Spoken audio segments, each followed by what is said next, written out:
¿Cómo le va? Esto es el análisis por aquí, por Diputados Televisión, el análisis por DTV, iniciando una semana en la cual se va a hablar y mucho de lo que ha sucedido la semana anterior, principalmente por las sesiones, por las reuniones de comisión, pero lo cierto es que esta semana va a ser semana de, me parece, más de análisis, puertas hacia adentro de los hogares particulares de cada uno de los legisladores o de cada uno de los despachos, porque prácticamente no está previstas en reuniones de comisión y mucho menos la posibilidad de sesionar durante las próximas 2 semanas aquí en la Cámara de Diputados de la Nación. Pero sí tenemos una agenda que tiene que ver con aquellos temas que seguramente y sin lugar a dudas no solo los legisladores nacionales, sino también el Poder Ejecutivo de la Nación están pendientes de lo que va a ser esto que nosotros estamos llamando el segundo semestre de este año 2022. De esto vamos a estar hablando en las próximas 2 horas. Esto es el análisis por aquí,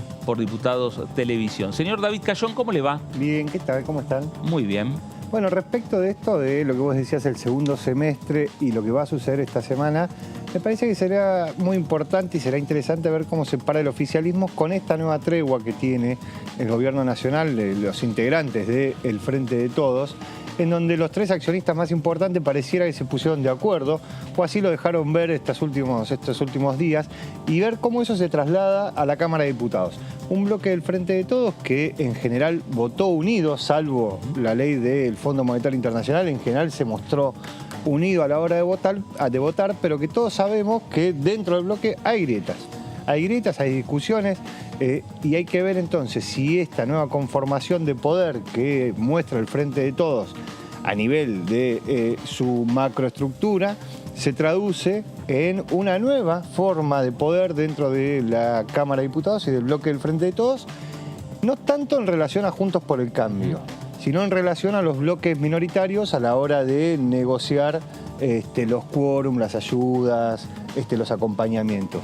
Veremos cómo sucede eso, digo, y también veremos cómo se resuelve un proyecto de ley que hay un sector de los diputados del Frente de Todos que empuja, que ya el gobierno nacional dijo en 2 ocasiones que no va a caminar, que es el de salario universal. Bueno, un tema interesante y además importante de discusión en el seno del bloque del Frente de Todos, más allá de que es una discusión que seguramente van a tener que dar el resto de los bloques políticos aquí en la Cámara de Diputados de la Nación. Señor Ricardo Ricovene, ¿cómo le va? ¿Cómo le va? ¿Qué tal? Muy bien. Antonio, perdón. Está bien. Yo estoy de visita en este horario reemplazando a la amiga Daniela.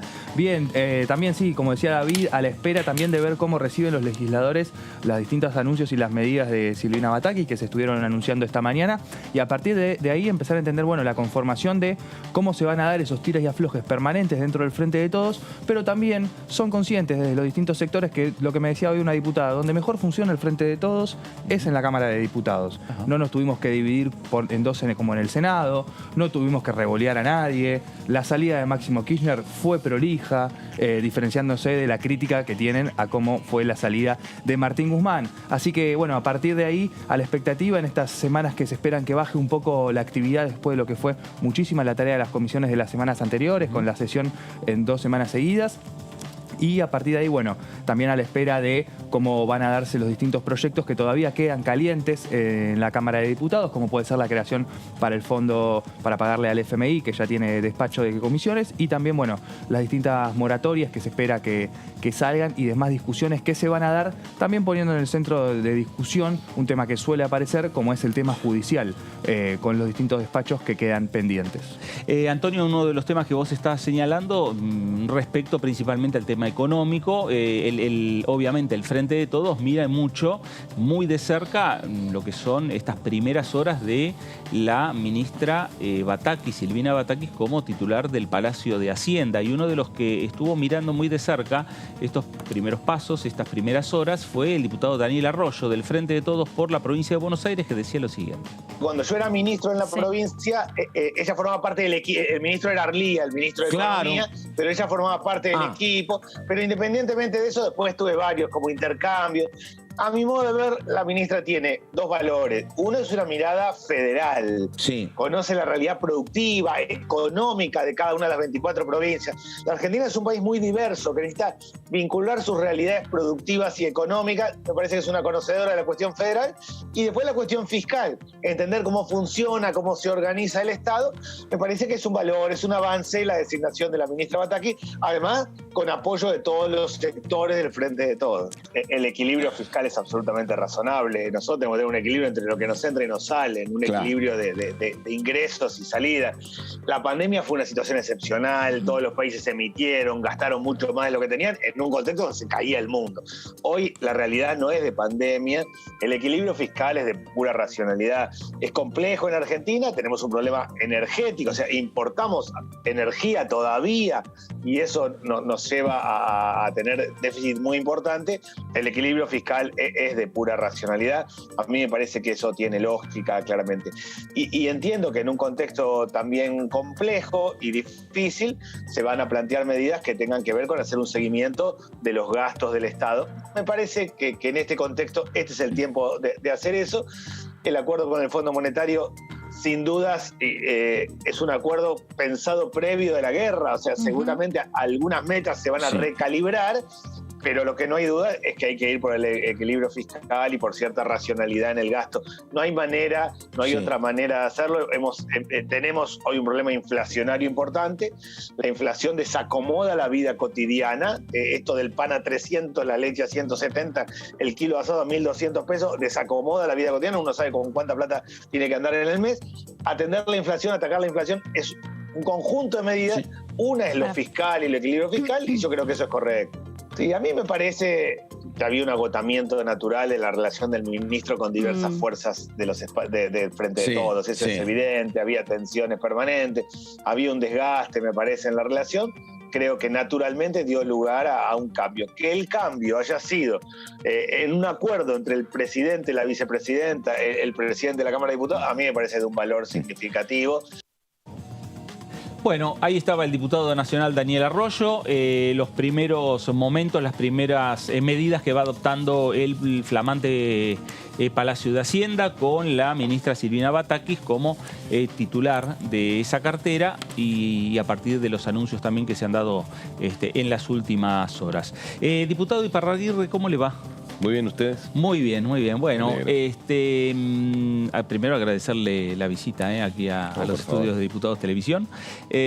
A ver, varios temas que uno puede decir, hay temas pendientes que ustedes se llevan en estos momentos que a lo mejor no hay tanta comisión, no está previsto sesionar en las próximas 2 semanas, pero sí hay temas como, por ejemplo, el salario básico universal. ¿Qué va a pasar? Ahí está una definición que va a tener que dar o una discusión que tiene que dar el Frente de Todos.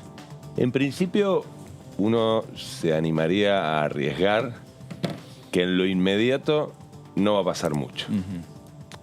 Por varias razones, lo digo. No estoy desalentando el debate, ni mucho menos. En lo particular, yo tengo una mirada, aunque parece solo semántica, creo que es más que eso, sobre si salario o ingreso. Yo como peronista hablar de salario, el salario es producto de un trabajo digno y además es un salario que dignifica. Con lo cual hablar de 14.000 pesos como salario básico en un país con la tradición que tiene el movimiento obrero como el nuestro, ya en eso, digamos, a mí me hace un poquito de ruido. Prefiero la palabra ingreso, como se ha venido hablando en la Argentina tiempo A, ¿no? Yo le recordaba a una colega tuya en una entrevista en estos días, yo participé del FRENAPO, no sé si recuerdan ustedes, en el año 2001, en los prolegómenos del estallido del 2001, ¿no? El Frente Nacional contra la Pobreza. Allí ya se hablaba de un ingreso básico universal. De ahí para acá, habiendo tomado Estado legislativo en el Congreso o no, digo, no es la primera vez que estamos discutiendo esto. Quiero decir, trasciende la coyuntura. Claro. La coyuntura, es cierto, es especialmente difícil en lo económico-social, particularmente, por eso estamos hablando de esto, pero precisamente por ser difícil, es decir, es difícil en la base de nuestra sociedad, donde no solo los más postergados y vulnerables sufren los efectos de una crisis económica y social que duele, sino incluso un fenómeno de nuevo tipo en la historia argentina, de Perón para esta parte, que hay un segmento de los asalariados registrados en blanco, ¿no? Con derechos previsionales, obra social, sindicalizados, que se encuentran hoy por debajo de la línea de la pobreza. Es decir, el contexto económico-social amerita que otra vez más en Argentina se estén dando estos debates, pero ese mismo contexto, es decir, esas mismas dificultades que atraviesa la Argentina, y esto creo que lo expresaba bien la flamante ministra Batakis, hacen que tampoco el Estado, fiscalmente hablando, esté en condiciones de avanzar, al menos con oxígeno, ¿no? De un día para el otro, cuando hay situaciones que atender en relación al déficit fiscal, que pareciera ser, que también es otro tema en debate, y bienvenido sea, pero que es tal vez uno de los puntos más sensibles, sobre todo porque además está esto a su vez atado a una ley votada por el Congreso, que es ni más ni menos que el acuerdo con el Fondo Monetario Internacional, para intentar resolver qué es lo que vamos a hacer con la monstruosa deuda asumida durante el gobierno de Mauricio Macri. Entonces, este contexto de dificultades económicas de lo financiero y fiscal y de dificultades sociales de una parte del pueblo argentino, sumado a que la correlación de fuerzas en el Congreso no es la mejor para el oficialismo, no digo nada nuevo, ¿no? Me parece que componen un combo que hace que no sea algo que estemos resolviendo mañana. Ojo, estoy aventurando algo, yo soy un recién llegado a esta Cámara. ¿Y cómo la vio a la ministra los primeros pasos que está dando? Digo, y hoy dio la primera conferencia de prensa. Bueno, yo como cualquier argentino, con muchísima expectativa y deseando de muy buena fe que encontremos una senda de recuperación y crecimiento donde se puedan acomodar no solo la macro, que es elemental, que es fundamental, sino que además ese ordenamiento de la macro empieza a tener cuanto antes efectos concretos en las condiciones materiales de existencia de nuestro pueblo. Es una compañera de nuestra coalición de gobierno que ya viene, digamos, trajinando la gestión pública hace mucho tiempo, que entiendo yo que es sólida, solvente y que tiene la decisión de hacer lo mejor y además tiene el acompañamiento de los distintos componentes de la coalición. Creo que hoy nuestra primer responsabilidad es el acompañamiento a la ministra y a su equipo para salir adelante, insisto, en una coyuntura que se muestra compleja casi que por donde se la mire. Claro. Diputado, quería preguntarle también, volviendo un poco a lo que mencionaba recién, a la diferencia semántica entre ingreso y salario. Quienes reivindican que sería un salario hacen valor de el trabajo que realizan las personas, que puede tener mayor o menor niveles de dignidad, si se quiere, respecto a las tareas de cuidado, a los recicladores urbanos, a los cartoneros. ¿Cómo se mete usted en ese debate que lo mencionó recién muy por arriba en su respuesta, pero parece ser bastante importante la respuesta, ¿no? La diferencia, en convertir, también cuando se habla en convertir planes sociales en trabajo, diciendo que, dando a entender, infiriendo que no hay trabajo cuando hay planes sociales. Digo, ¿cómo ve ese debate que se da dentro del propio oficialismo? Sí, es cierto, y en buena hora. La complejidad de los segmentos sociales, del sector de la sociedad del que se habla, cuando se habla ya sea de planes sociales o de salario universal o de ingreso universal, está explicada esa complejidad, entre otras cosas, por la atomización que lógicamente la pobreza y la exclusión produce en las sociedades, no solo en la Argentina, en las del mundo. Y esa atomización hace que no sea un sector uniforme, que uno dice, con esta política vamos a abordar a este sector. Con lo cual, digo, si pretende atarse, volviendo a la cuestión semántica, la cuestión salario, a lo que este universo tan atomizado, tan complejo y diverso a su interior realiza, sin negar, por supuesto,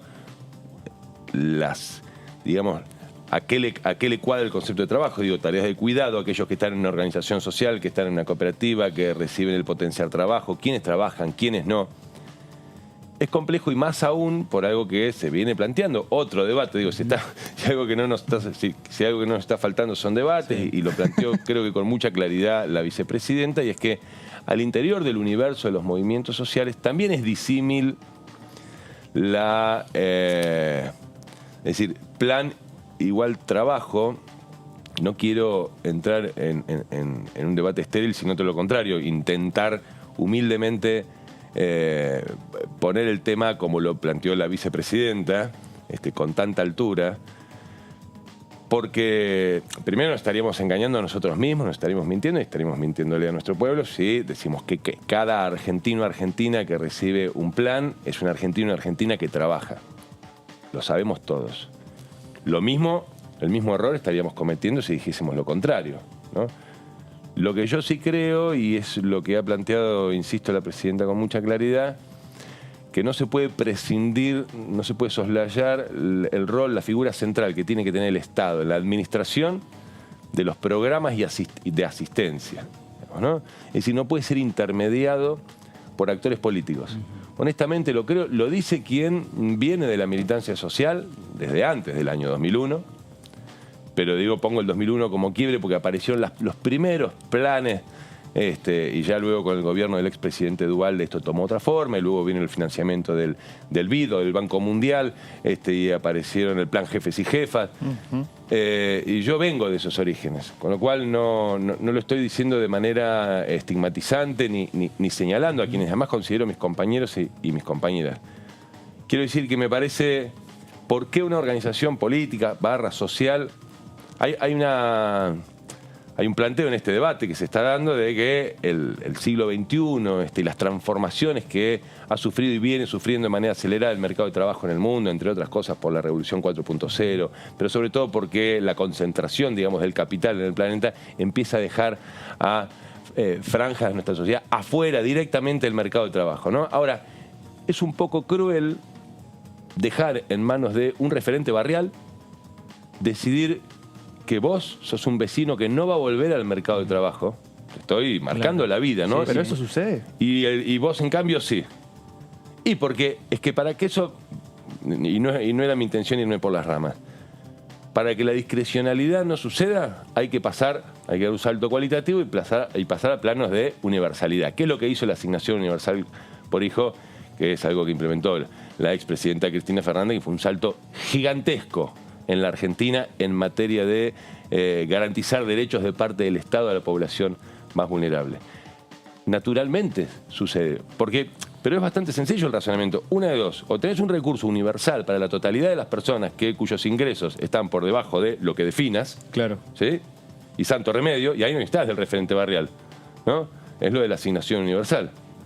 Y si eso no va a ser así, entonces inevitablemente caes en este punto que entiendo es polémico, donde este vecino... Mirá, ¿sabes a dónde lo ves con mayor claridad? En los barrios más vulnerables de la Argentina. Me pasa en Tandil, lo veo todos los días. Voy al barrio de La Movediza, o a Villa Aguirre, o a Las Tunitas, o a Maggiore, y este vecino vive en las mismas condiciones de vulnerabilidad sociohabitacional que la vecina de al lado, y este vecino no recibe una asistencia de una organización social, y está así. Y la explicación no tiene que ver con una encuesta que hizo una trabajadora social. No es así, no ocurre. Claro. Entonces, el modo de salir por arriba de ese laberinto debiera ser en algún momento, por eso volviendo al inicio, si este contexto, esta coyuntura posibilita pensar que en lo inmediato se va a avanzar en ese debate, cosa que yo honestamente pongo en duda, se saldría por arriba de ese laberinto el día que se dé ese salto cualitativo. De otro modo, es inevitable que la cosa sea discrecional, lo cual además genera al interior de los propios sectores más vulnerables o vulnerados de la Argentina diferencias muy difíciles de saldar, ¿no? Entre ese hombre, esa mujer que se levanta a las 5 de la mañana, a las 6 arranca para la obra, labura todos los días, ¿no? Se rompe el lomo laburando y resulta que el vecino, la vecina de al lado o de la otra casa, a quien tampoco quiero señalar ni estigmatizar, pero esto existe y si no, ¿viste? Las cosas si no se dicen, cuando querés echar luz sobre algo, lo primero que hay que hacer es tener la convicción de decirlas a las cosas. Si no se las nombra, es un problema y sobre todo hace más difícil resolverlas, ¿no? Y este vecino, esta vecina de la casa de acá o de la de más allá, bueno, no está, tal vez y muy probablemente porque no puede, pero no está arrancando a las 6 de la mañana para la obra o para tal o cual trabajo, a tomarse el bondi, ¿viste?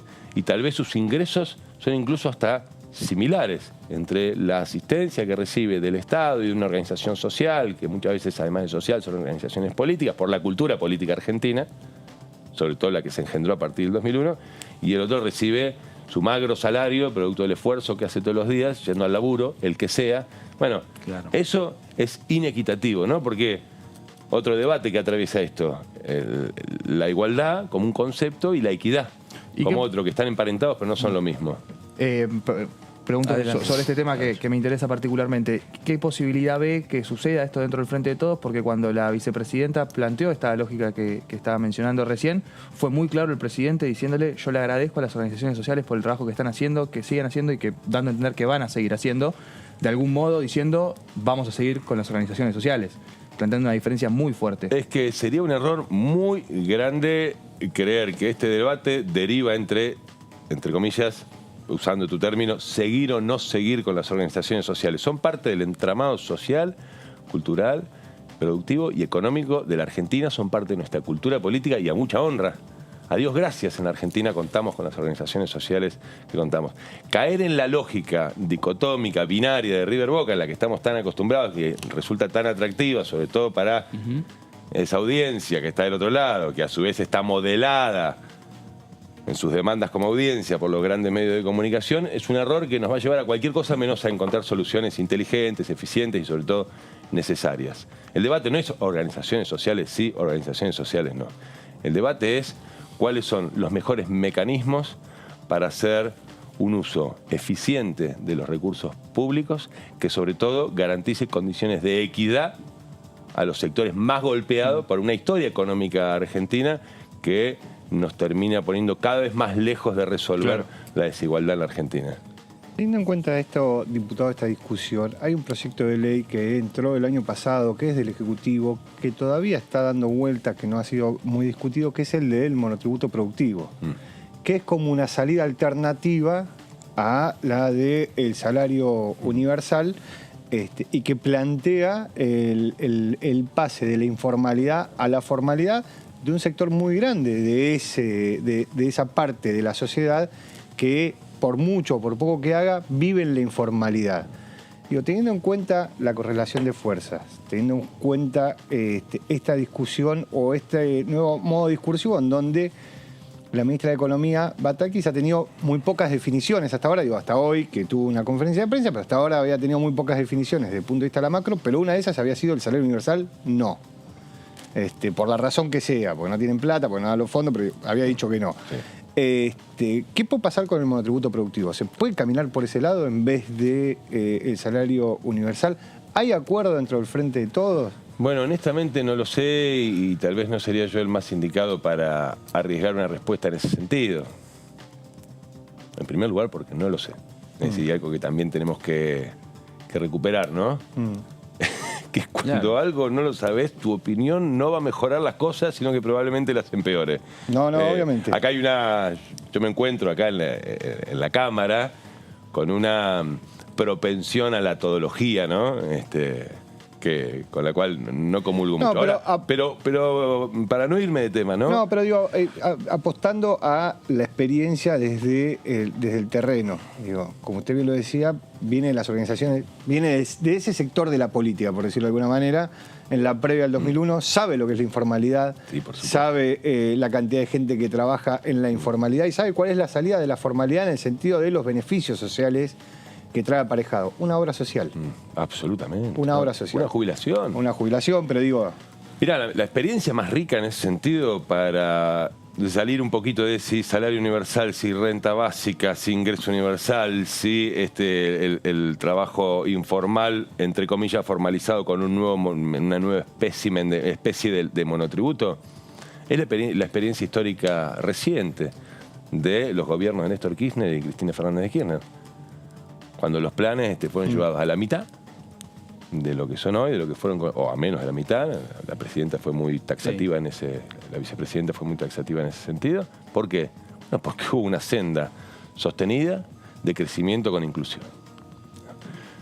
Yo me resigno como peronista no me resigno como peronista a creer que las transformaciones del mundo son de tal modo que convierten en una quimera, digamos, o en un imposible el sueño de todo peronista, de la comunidad organizada que tiene al trabajador, al trabajo y al trabajador y a la trabajadora como el eje vertebrador de esa comunidad organizada.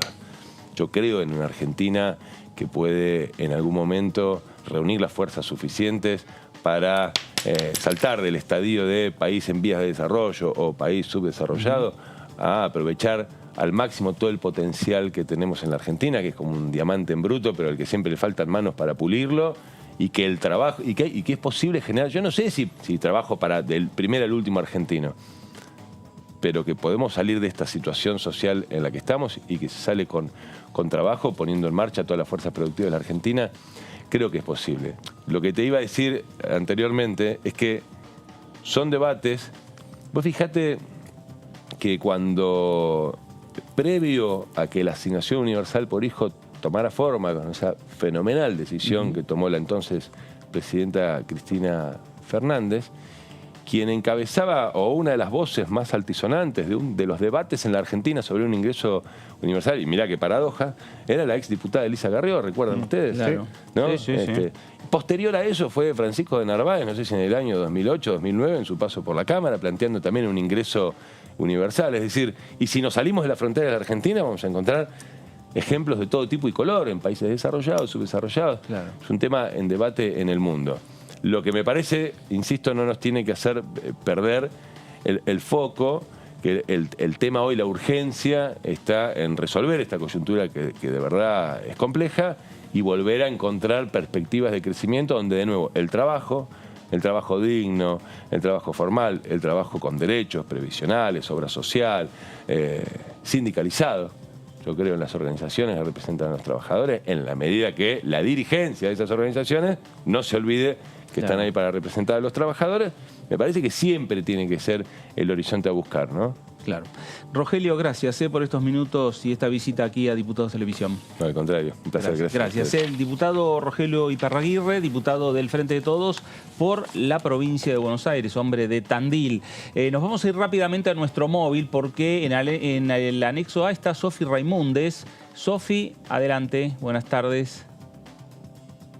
Sí, Fer, ¿cómo estás? Buenas tardes para vos y para los compañeros allí en el piso. Estamos exactamente en el anexo A, en el segundo piso, en la sala 3, porque hace algunos instantes nada más se acaba de colgar un cuadro de Macacha Güemes, un acto en el marco del proyecto Ahora que sí nos vean, en el que estuvieron presentes las autoridades de la Dirección de Igualdad y también de Mujeres y Diversidad, Laura Canigia y Gisela Manero, y también diputadas nacionales. Por eso ya estamos con una de ellas, con Pamela Caletti, para hablar sobre la importancia de la presentación de este cuadro en un nuevo aniversario de nuestra independencia. ¿Cómo está, Pamela? Muchas gracias por su tiempo. Justamente, ¿cuál es la importancia de este acto que se dio dentro del anexo? Hola, muy buenas tardes. Bueno, justamente comentaba el tema de el poner hoy el cuadro de Macacha Güemes en esta sala y en el Congreso de la Nación para nosotros es fundamental. Primero porque las mujeres han estado invisibilizadas en la historia y visibilizar la invisibilización de las mujeres es el primer paso para poder contar la realidad, la historia tal cual fue.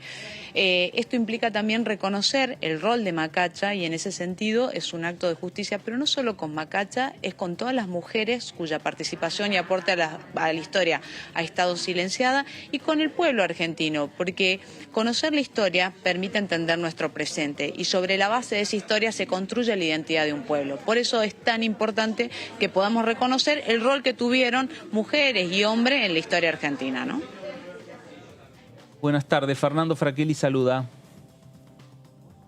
Hola, buenas tardes, Fernando. Muy bien. Bueno, Pamela, a ver, esta iniciativa que llevaron adelante en el anexo A de la Cámara de Diputados se va a trasladar a diferentes comisiones. ¿Cómo va a seguir este trabajo? ¿Cómo imagina usted esta posibilidad que en diferentes comisiones haya también reconocimiento a las figuras que hicieron la historia grande de la República Argentina? Sí, totalmente. Recién comentaba la directora general de Igualdad que en un recorrido por el edificio se pudieron identificar que faltaban imágenes de mujeres, cuadros de mujeres, lo cual es lógico porque faltan en la propia historia. Y esta invisibilización de las mujeres no solamente es ahora, digamos, sino que en el momento, en el contexto histórico, social y político que vivieron fueron invisibilizadas. Esto hace que estén invisibilizadas en los registros históricos y en la forma en cómo contamos la historia. Si nosotros vamos vamos a primero los registros históricos, los registros oficiales, luego a los manuales a través de los cuales estudiamos la historia. Pensemos en los actos escolares, en las representaciones que hacíamos cuando éramos niñas y niños. Entonces había una invisibilización de las mujeres. Hoy esta nueva mirada de la historia hace que se reivindique el rol de las mujeres. Y Macacha en ese sentido tuvo un rol fundamental. Macacha tuvo actividades de inteligencia, de espionaje, de abastecimiento, de organización. Fue lo que se llaman los historiadores una ministra sin cartera, porque cuando Martín Miguel de Güemes, que era gobernador de Salta, tenía que estar con los infernales en campo de batalla, ella se encargaba de los asuntos de gobierno. Y hablar con ella era como hablar con el gobernador, con Martín Miguel de Güemes. Era, dicen los historiadores, su lugar de consuelo y de consejo. E incluso fue cuando a la muerte de Güemes lideró lo que fue la revolución de las mujeres luego de ser encarceladas junto con su madre. Entonces, cuando uno estudia la figura de Macacha Güemes, entiende el peso que tenían las mujeres en la historia y el rol que se les ha negado y que es necesario que la historia se cuente siempre en su totalidad, ¿no? Es una cuestión de verdad y justicia. ¿Qué tal, diputada? ¿Cómo le va? Buenas tardes. La saluda Antonio Ricovene. ¿Cómo estás? Bien, muy bien. Quería preguntarle... ¿Cómo estás, Antonio? Bien, bien, muy bien. Quería preguntarle en ese mismo sentido que estaba mencionando recién, bueno, cómo vio la actividad vinculado con eso que viene haciendo la Cámara hace ya un tiempo, con distintas exposiciones de fotos, y quería saber si, bueno, en algún momento se puede llegar a presentar algún proyecto de resolución o de ley vinculados con estos temas para seguir el fomento de esto que nos comenta recién. Sí, totalmente. De hecho, uno de los primeros proyectos que presenté era sobre la reivindicación del rol de mujeres en Malvinas, con motivo de los 40 años de Malvinas. Creo que, como decía del principio, las mujeres fueron invisibilizadas en la historia, en toda la historia. Acá hablamos de la época colonial y el rol de Macacha, pero en general hay un proceso de revisionismo histórico que hace que visibilicemos la invisibilización y así busquemos la verdad detrás de la historia que nos fue contada. Y en ese sentido, la verdad que hay que destacar, y además que en el ámbito de este Congreso de la Nación, uno de los roles fundamentales, y eso sí existe documentación histórica, incluso fue reivindicado por San Martín, fue lo que fue el acuerdo, el pacto de Cerrillos entre Rondó y Güemes. Había una guerra inminente entre Rondó y Güemes, que Rondó tenía las tropas de lo que era Buenos Aires y Güemes el ejército en el que resguardaba el norte, y en ese momento Macacha Güemes, y por eso la reconocimos con un decreto del gobierno de la provincia de Salta como la primer mediadora salteña. Ella es la que logra el acercamiento y logra los acuerdos para evitar una guerra y para que Salta justamente proteja esa área y pueda sesionar el Congreso en Tucumán y declarar la independencia. Fíjense en el rol fundamental que ha tenido Macacha Güemes en permitir que ese acercamiento que permita a su vez el Congreso de Tucumán. Por eso tan importante ahora, tan próximos a la fecha del 9 de julio, que hagamos este reconocimiento, ¿no?, de Macacha Güemes. No, y además el reconocimiento que hay en la propia moneda nacional, ¿no? Los próximos billetes que van a salir con las imágenes, no solo de Macacha, sino de otras heroínas, ¿no?, de la historia argentina. ¿Cómo lo han tomado ustedes?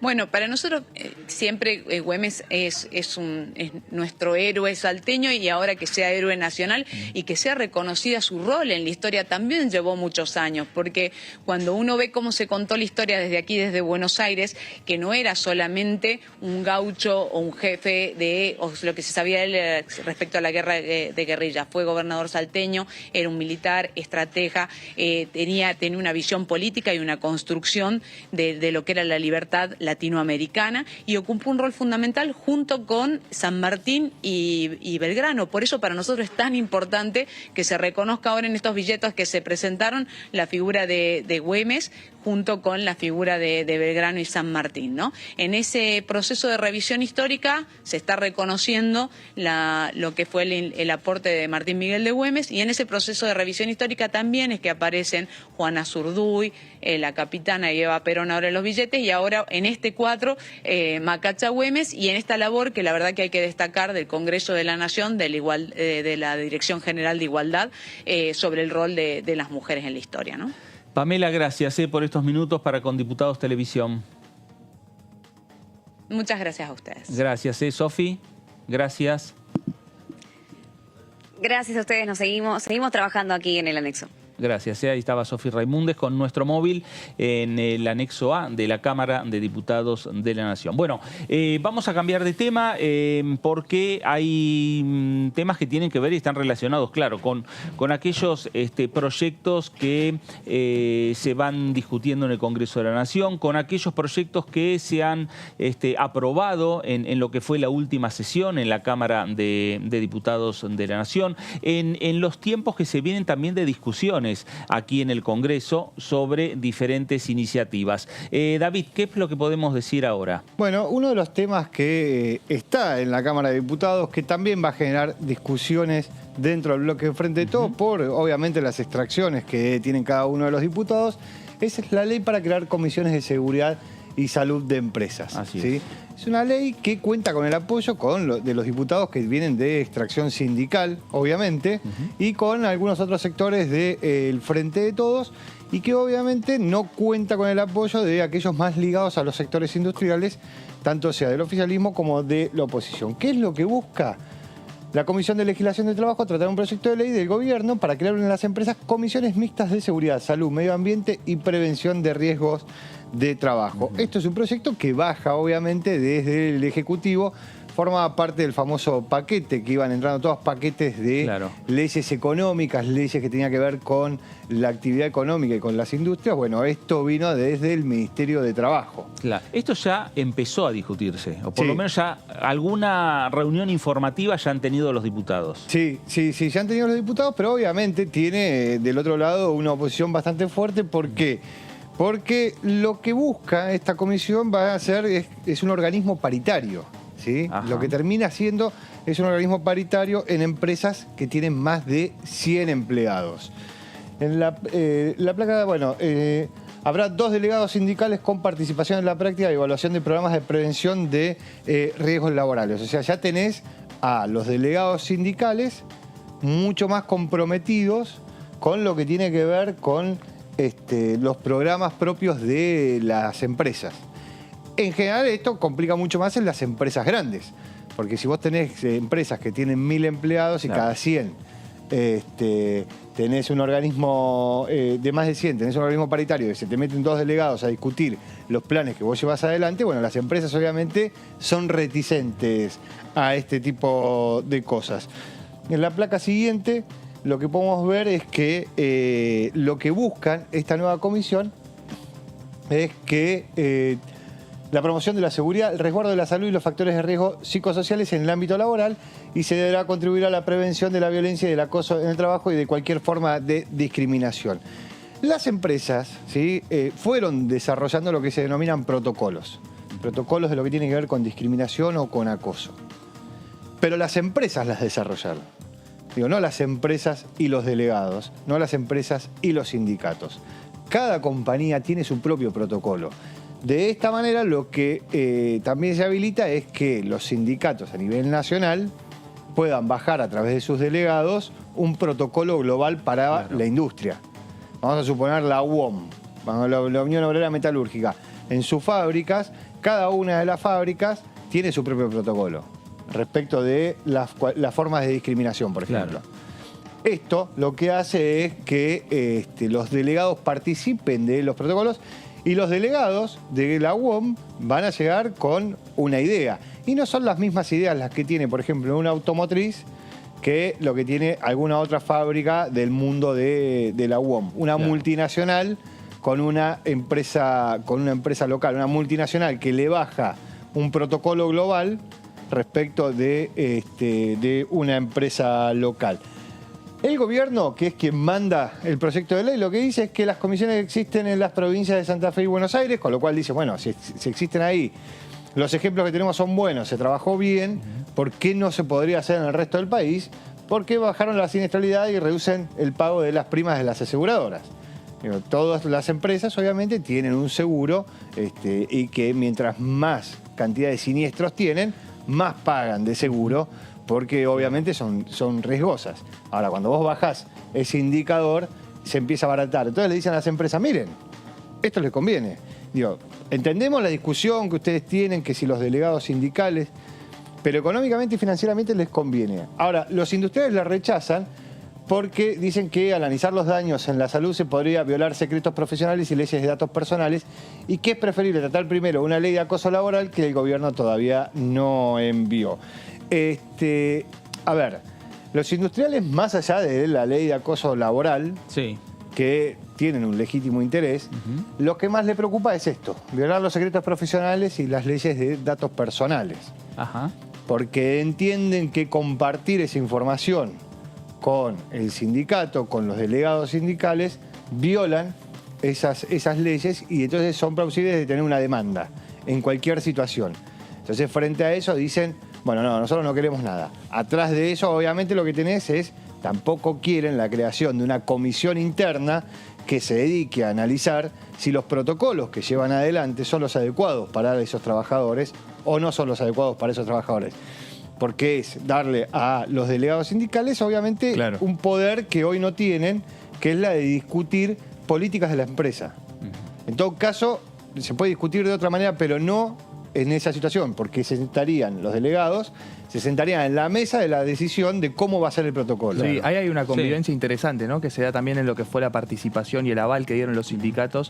Por ejemplo, pienso en la ley de promoción de las exportaciones automotrices, ¿no? Donde aparecen los sindicatos dándole un respaldo importante a una ley que beneficia a las empresas, también entendiendo que es beneficioso para la generación de empleo y demás cuestiones. Siempre es interesante ver, ¿no? Cómo conviven las iniciativas sindicales con las industriales y las empresarias, y también teniendo en cuenta la rúbrica de legisladores de extracción sindical que tenemos acá. Ahora, qué complejo se pone el panorama que vos estás contando, David, a este proyecto de ley que de antemano parecería que sería un proyecto que podría encaminarse rápidamente en lo que tiene que ver con la discusión en esta comisión de trabajo, principalmente, y tratando de lograr acuerdo entre los diferentes sectores. Pero a partir de lo que vos estás señalando, hay fuertes cuestionamientos, cada uno con sus respectivas opiniones y motivos, pero lo cierto es que va a ser una discusión bastante dura entonces. Sí, a ver, los industriales no quieren saber nada de esto, los sectores industriales no quieren saber nada, el lobby del sector privado está presente, y entendamos que cuando decimos lobby no estamos diciendo algo malo, simplemente estamos diciendo que los sectores entran en una puja de poder y en esa puja de poder utilizan sus herramientas. ¿Cuáles son sus herramientas? Venir y conversar con los diputados. Claro. Venir y conversar con los diputados del oficialismo, de la oposición, para plantear los beneficios y las contras que Sin duda. Y muchas veces participar de las comisiones públicas. No sí, claramente. Lobby no significa reunirse en un despacho. No, pero para sacar oscuro, cualquier tipo de luz. Por eso mismo digo, lo vimos con la ley de alquileres, con las cámaras inmobiliarias. Para sacar cualquier tipo de duda cuando se dice lobby. ¿Por qué? Porque los industriales obviamente lo que entienden es que si se abre esta puerta es un avance para el sector sindical respecto de la toma de decisiones de las compañías. Y lo que dicen es, bueno, las compañías pueden discutir ciertas decisiones que tienen que ver con el salario, que tienen que ver con el trabajo, que tienen que ver con la convivencia. Pero hay una parte de las decisiones de las compañías que son propias de las compañías, propia de la dirigencia de esa compañía, y no se discute con los trabajadores esa decisión. Porque aparte lo que entienden también es que esto abre una puerta a una discusión mucho más profunda que tiene que ver con el reparto de las ganancias de las empresas, que es algo que se viene discutiendo hace mucho tiempo y que está dando vuelta, cada 2 años reaparece ese proyecto para volver a discutir sobre cómo se reparten las ganancias de las empresas entre los trabajadores. Entonces dicen, bueno, si yo tengo una comisión interna que cada vez sabe más de la empresa, cada vez sabe más cuáles son los beneficios que tiene la empresa, cuáles son los estados de resultados que tienen las empresas, y las discusiones se vuelven diferentes. A ver, habría que igualmente ver cuáles son, por ejemplo, en la República Argentina, casos similares que tienen esos acuerdos entre empresas y sindicatos, es el sindicato del caucho. Sí. ¿No? Entonces, a ver, ¿de qué manera se cuidan los datos reservados de la empresa? Pero a la vez el sindicato puede tener una participación, digamos, más amplia o mayor que en cualquier otra empresa. Sí. Seguramente habrán llegado a un entendimiento, porque también hay datos de la empresa que tienen que ver con el personal de la empresa y que son datos que recibió la empresa de manera directa de ese empleado o quien iba a ser empleado, y que obviamente no era para publicar ni para difundir en el resto de No, claramente, de la empresa. supongamos una situación de salud. Digo, cuando un trabajador va a una compañía, se hace un examen médico, un preocupacional antes de entrar. Son datos que recibe la empresa, pero que son privados. Claro. Que no se pueden hacer públicos. Supongamos que sucede algo con uno de esos trabajadores, ¿no? Algún accidente con alguno de esos trabajadores. Esos datos que son del trabajador y de la empresa, ¿sí? Porque ni siquiera son de la compañía que hace el preocupacional, son solamente del trabajador y de la compañía quien lo contrata. Bueno, esos datos serían de acceso para esta comisión de delegados. Bueno, ahí es donde dicen, bueno, ojo, porque vamos a tener un problema acá, un problema legal respecto de quiénes pueden acceder a los datos de los trabajadores. Claro. No, y también aparece el temor de lo que mencionaba recién David, ¿no? Del puntapié a que los trabajadores organizados en sindicatos puedan empezar a acceder cada vez más a más información y terminar exigiendo hoy una comisión, pero el día de mañana una redistribución de las ganancias empresarias. Bueno, el ejemplo que vos ponías del caucho, digo, es un buen ejemplo de cómo funcionó, pero también es un ejemplo del temor que tienen algunas compañías respecto de cómo se discute la distribución de las ganancias. Claro. Que es lo que está sucediendo hoy en la industria del caucho, que viene teniendo conflictividad con sus trabajadores. Habrá que ver, a lo mejor en esa empresa, en esa relación de empresa-sindicato se pudo dar y a lo mejor en otras no. Hay otras empresas que lo tienen, digo, en la provincia de Buenos Aires, en Santa Fe, digo, hay automotrices que lo tienen. Hay una automotriz japonesa que le va muy bien, que tiene un gran acuerdo con su sindicato y lo tiene sin ningún problema. Que se sientan a negociar reformas para que puedan trabajar los días sábados. Claro. Lo que pasa, ojo, tampoco del mundo del sindicalismo está muy de acuerdo porque darle mucho poder a las internas sindicales implica quitarle poder a la gran estructura del sindicato, a la conducción. Claro. Entonces, hay un lugar en donde dicen, bueno, ¿por qué? Porque digo, los sindicatos que históricamente fueron del peronismo, bueno, en las bases están teniendo conflictos. Entonces, también hay una discusión ahí respecto de cómo se avanza. No son solamente los empresarios los que dicen, no avancemos. Hay algunos sectores sindicales que dicen, bueno, esperemos un momento. Esperemos un poquito a ver cómo se resuelve esto, cómo decanta esto. Porque esto en la pandemia era una cosa, en la pospandemia, cuando recién estaban volviendo, es otra cosa. Bueno, hoy es otra cosa. Entonces, esto que había empezado a discutirse empieza también a entrar en un ritmo diferente. Claro. David, vos recién lo deslizaste, el tema del lobby en este caso de las empresas, sobre determinados proyectos de ley. La ley de lobby todavía no se aprobó nunca. No.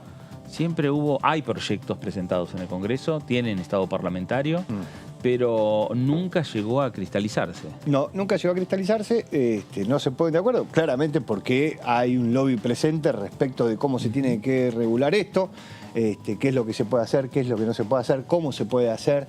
Digo, de vuelta, entendiendo que el lobby es una práctica que si se hace bien es legal, claro, digo, no cristalina, hay nada, transparente. Claro, se puede no hacer lobby de manera que, transparente. O sea, no hay que entender que el lobby per se es algo que choca contra la legalidad, claro, o que es algo oscuro. Digo, cualquier sector de la sociedad que quiere presentar un proyecto de ley viene y se reúne con sus representantes, viene a la Cámara de Diputados, se reúne con sus representantes y trata de convencerlos sobre los beneficios de ese proyecto de ley. Eso es lobby. Claro. Digo, ahora, ¿quién podría creer que eso que acabamos de contar es algo malo en sí mismo?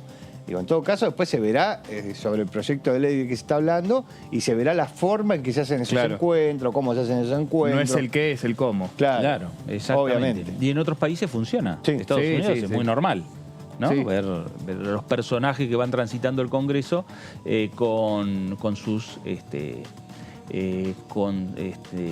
necesidades de discutir. Sí, con sus proyectos bajo el brazo. Claro, totalmente. Bueno, hablando de proyectos, vamos a hablar una vez más del proyecto de ley de alquileres, un tema que está pendiente en el Congreso de la Nación, que por momentos estuvo trabajando y mucho a lo largo de este primer semestre en la Cámara de Diputados de la Nación, pero que ahora, iniciado el segundo semestre, está ahí paralizado. Por ahora no hay acuerdos, más allá de que hay dictámenes firmados, uno de de mayoría, otro de minoría, pero todavía no hay vistos como para que este proyecto llegue al recinto de la Cámara Baja. A ver qué decía la diputada Marcela Campagnoli de la Coalición Cívica. Es la ley de alquileres, ¿no? Claro. La reforma a la ley de Sin alquileres. duda, sin duda. Es una demanda, es un compromiso que asumimos en campaña y es una demanda que te está Sin duda. pidiendo la sociedad. Sin duda. Sin duda, la escasez de bienes inmuebles para alquilar ha disparado los precios y hay escasez de bienes para alquilar porque los propietarios no quieren, en un país con la inseguridad jurídica que tiene la Argentina y con la inflación que estamos atravesando, poner su propiedad a 3 años sin saber qué es lo que puede pasar en 3 años en la Argentina, ¿no? Por eso creo que eso es algo que nos interpela a los legisladores como representantes del pueblo, de tratar los temas de agenda que la gente necesita, que no es que se aumenten los ministros de la Corte, que no es que se reforme el Poder Judicial, que no es que se reforme el Ministerio Público Fiscal, sino que son problemas cotidianos que tienen los argentinos y que debería ser la agenda prioritaria. Bueno, ahí estaba la diputada Marcela Campagnoli, el tema de la ley de alquileres. Dijo Campagnoli, es verdad, asumieron un compromiso de discutir este proyecto. 30 días lo discutieron. Sí, sí. Pero sí, después, al día 31, se paralizó todo. 30 días, más de 100 expositores pasaron por las comisiones sí. de legislación general y bueno, después presupuesto y hacienda. Sí, hay que ver en qué quedó, ¿no? Ese festejo Claro. del dictamen de la oposición, que era de minoría, pero que aseguraban tener un respaldo mayoritario en el recinto. Finalmente nunca se pudo conseguir ese número y por eso nos explica la no convocatoria, la convocatoria que nunca llegó a la sesión para tratar ese tema. Hay ahí algunos puntos que tienen que ver, que están vinculados a, bueno, esto de que pueda haber hasta 4 aumentos en un año de los alquileres, que no termina de entusiasmar a distintos sectores de la oposición, que en su momento, bueno, sí habían firmado el dictamen. También desde Juntos por el Cambio aseguran que, bueno, quien está operando ahí detrás es desde la Casa Rosada con los propios gobernadores para que el gobierno no tenga una derrota política contundente nuevamente, como fue la de la boleta única, en un escenario de mucha fragilidad para la Casa Rosada. Ahora, en el medio, que no se modifique la ley vigente, sigue existiendo la ley. Está la ley donde habla que el contrato es por 3 años y que la renovación o la actualización es cada año. Por supuesto, sigue existiendo la ley y lo que coinciden desde los distintos espacios, tanto del Frente de Todos como de Juntos por el Cambio, este es el peor escenario. Porque si se habla de que va a haber una nueva ley y no se sabe qué va a pasar con esta nueva ley, bueno, genera muchísima incertidumbre en el mercado. La persona que tiene una propiedad no sabe si ponerla en alquiler, esperar una nueva ley, no se entiende demasiado bien qué va a pasar. Muchas veces a nosotros, que nos enfocamos en estos temas, nos cuesta tratar de entenderlo y de explicarlo. Lo cierto es que por ahora no está en vistas el tratamiento de la nueva ley de alquileres, del dictamen de la oposición. Tendrá que seguir esperando porque no llegan a conseguir los 129 votos que necesitan. Bueno, y esta situación que está ahí, digamos, no sé si en punto muerto. Me parece que hay discusiones y hay tratando, David, de conseguir mayorías. Ha impactado fuertemente en el mercado, tanto para los inquilinos como para los propietarios. Sí, claramente. Digo, primero lo que tiene que ver con la discusión de conseguir el número, me parece que obviamente nadie lo tiene, ni en la oposición con el dictamen de minoría, ni el oficialismo con el dictamen de mayoría. Tampoco veo una oposición muy enérgica en la discusión, porque me parece que hay sectores de la oposición que entienden que el proyecto con 4 aumentos por año sería un impacto durísimo a la hora de presentarlo a la sociedad. Digo, pensemos en una persona que alquila su vivienda o una persona que alquila un comercio y que tiene que reformular sus costos 4 veces al año. Claro. Con lo cual sería muy, muy importante. Sería muy difícil para alguien que, no sé, quiere tener un kiosco, pensar en lo que le va a salir el año de alquiler respecto de ese kiosco. Eso por un lado. Por el otro lado, me parece que también, digo, cuando vos decías hubo un compromiso, en 30 días se trata y se avanza, me parece que formaba parte de la discusión pública y no la discusión real. Digo, esto es como boleta única, nos pusimos de acuerdo, avanzamos, eso formaba parte de la discusión pública. 30 días y avanzamos. No, en 30 días no avanzaron porque no consiguen el número y porque la gente queda con esta expectativa. Eso obviamente impacta en el mercado, por lo que él decía. ¿Quién va a poner una propiedad en alquiler o un local en alquiler si no tiene la necesidad de hacerlo, si no sabe con qué contrato lo va a cerrar? Claro.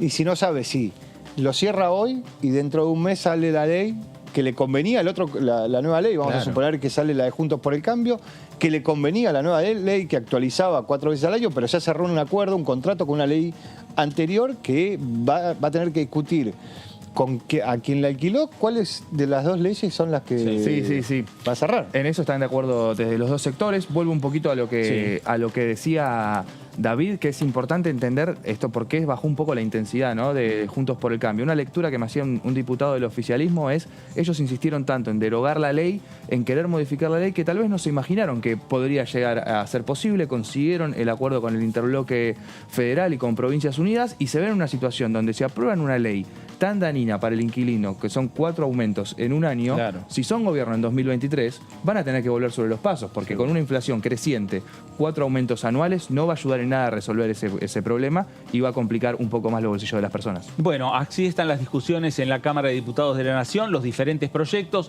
puntualmente el tema de la ley de alquileres. Nos vamos a ir a la pausa en el análisis por aquí por Diputados Televisión, y cuando regresemos vamos a seguir discutiendo qué va a pasar con la ley de alquileres, qué van a pasar con diferentes proyectos de ley que hoy están en la Cámara de Diputados y que tienen intenciones desde el oficialismo y obviamente desde el Poder Ejecutivo que avancen rápidamente y forman parte, claro, de la agenda de este segundo semestre aquí en la Cámara Baja. Pausa aquí en el análisis por DTV, ya regresamos.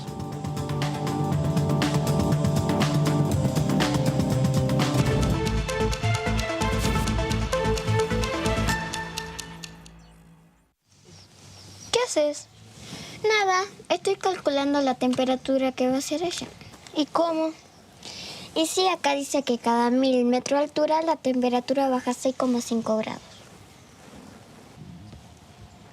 ¿Qué calculas? Que no traje suficiente abrigo. Ay, Dios.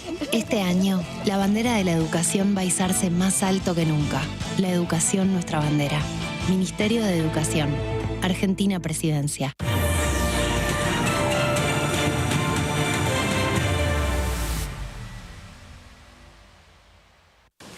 Ingeniería electrónica, ¿y vos? Ingeniería en informática. Ah, eso es de programación, ¿no? Programación y un montón de cosas más. Bueno, entonces estaría bueno que te programes una alarma porque ya estamos bastante tarde. Metele. Este año, la bandera de la educación va a izarse más alto que nunca. La educación, nuestra bandera. Ministerio de Educación. Argentina Presidencia.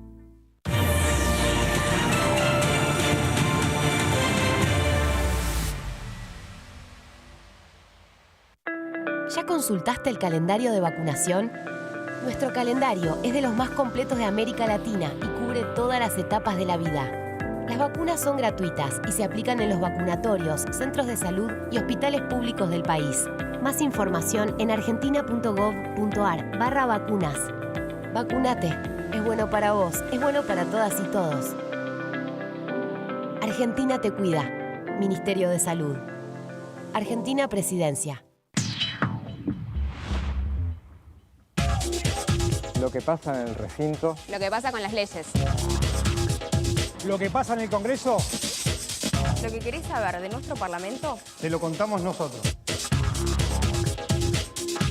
Porque somos tu voz en el Congreso.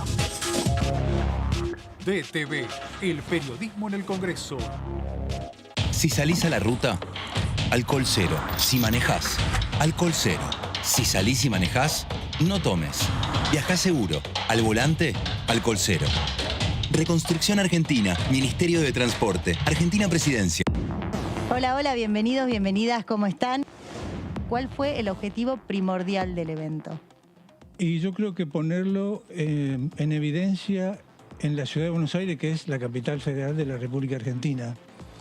Y sin duda, hacerlo en el Salón de Pasos Perdidos de la Cámara de Diputados tiene una repercusión que no tiene si se hiciera, por ejemplo, en algún teatro, en algún salón importante de la ciudad de Jujuy.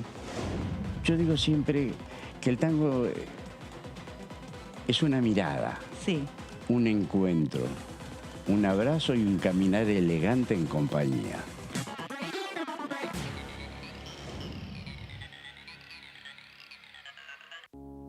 Las sesiones son el espacio donde los diputados debaten proyectos de ley para su aprobación, modificación o desaprobación. En una misma sesión se pueden tratar varios proyectos de ley. Desde el 1 de marzo, cuando el presidente las inaugura, se desarrolla el periodo de sesiones ordinarias. Entre el 1 de diciembre y el 28 de febrero se extiende el periodo de sesiones extraordinarias que solo pueden ser realizadas a pedido del presidente de la Nación.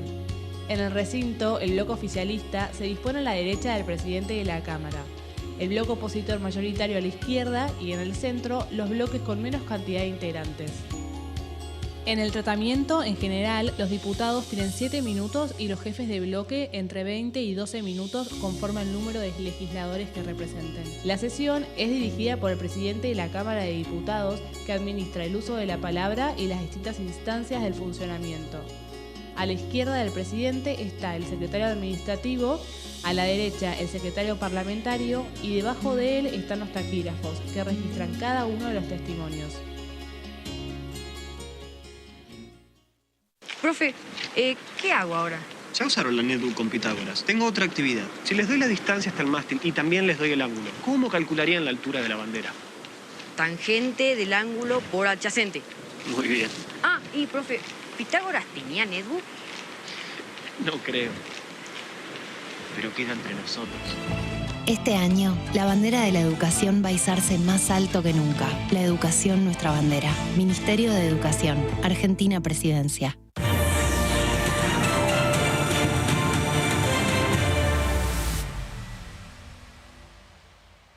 Vacuna antigripal anual 2022.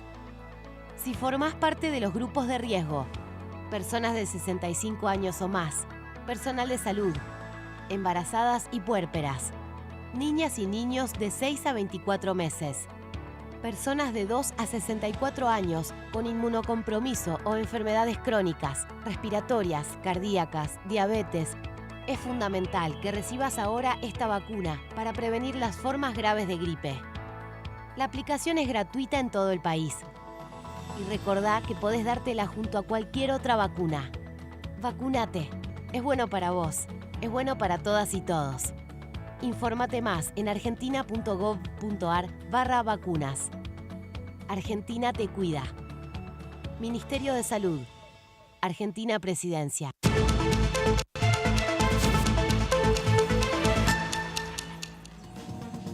Muy bien, regresamos aquí a el análisis por Diputados Televisión, el análisis por DTV. Seguimos viendo un poco la agenda que tiene que ver con esos temas que quedaron pendientes y que decíamos, la ley de alquiler es uno de los temas que quedó pendiente, la ley de compra argentino, la ley vinculada con los temas relacionados con la justicia, la ley o varias leyes, ¿no, Antonio? Como para tratar. Hasta hace un mes en el despacho de Germán Martínez y el de Sergio Massa había 2 listados de temas.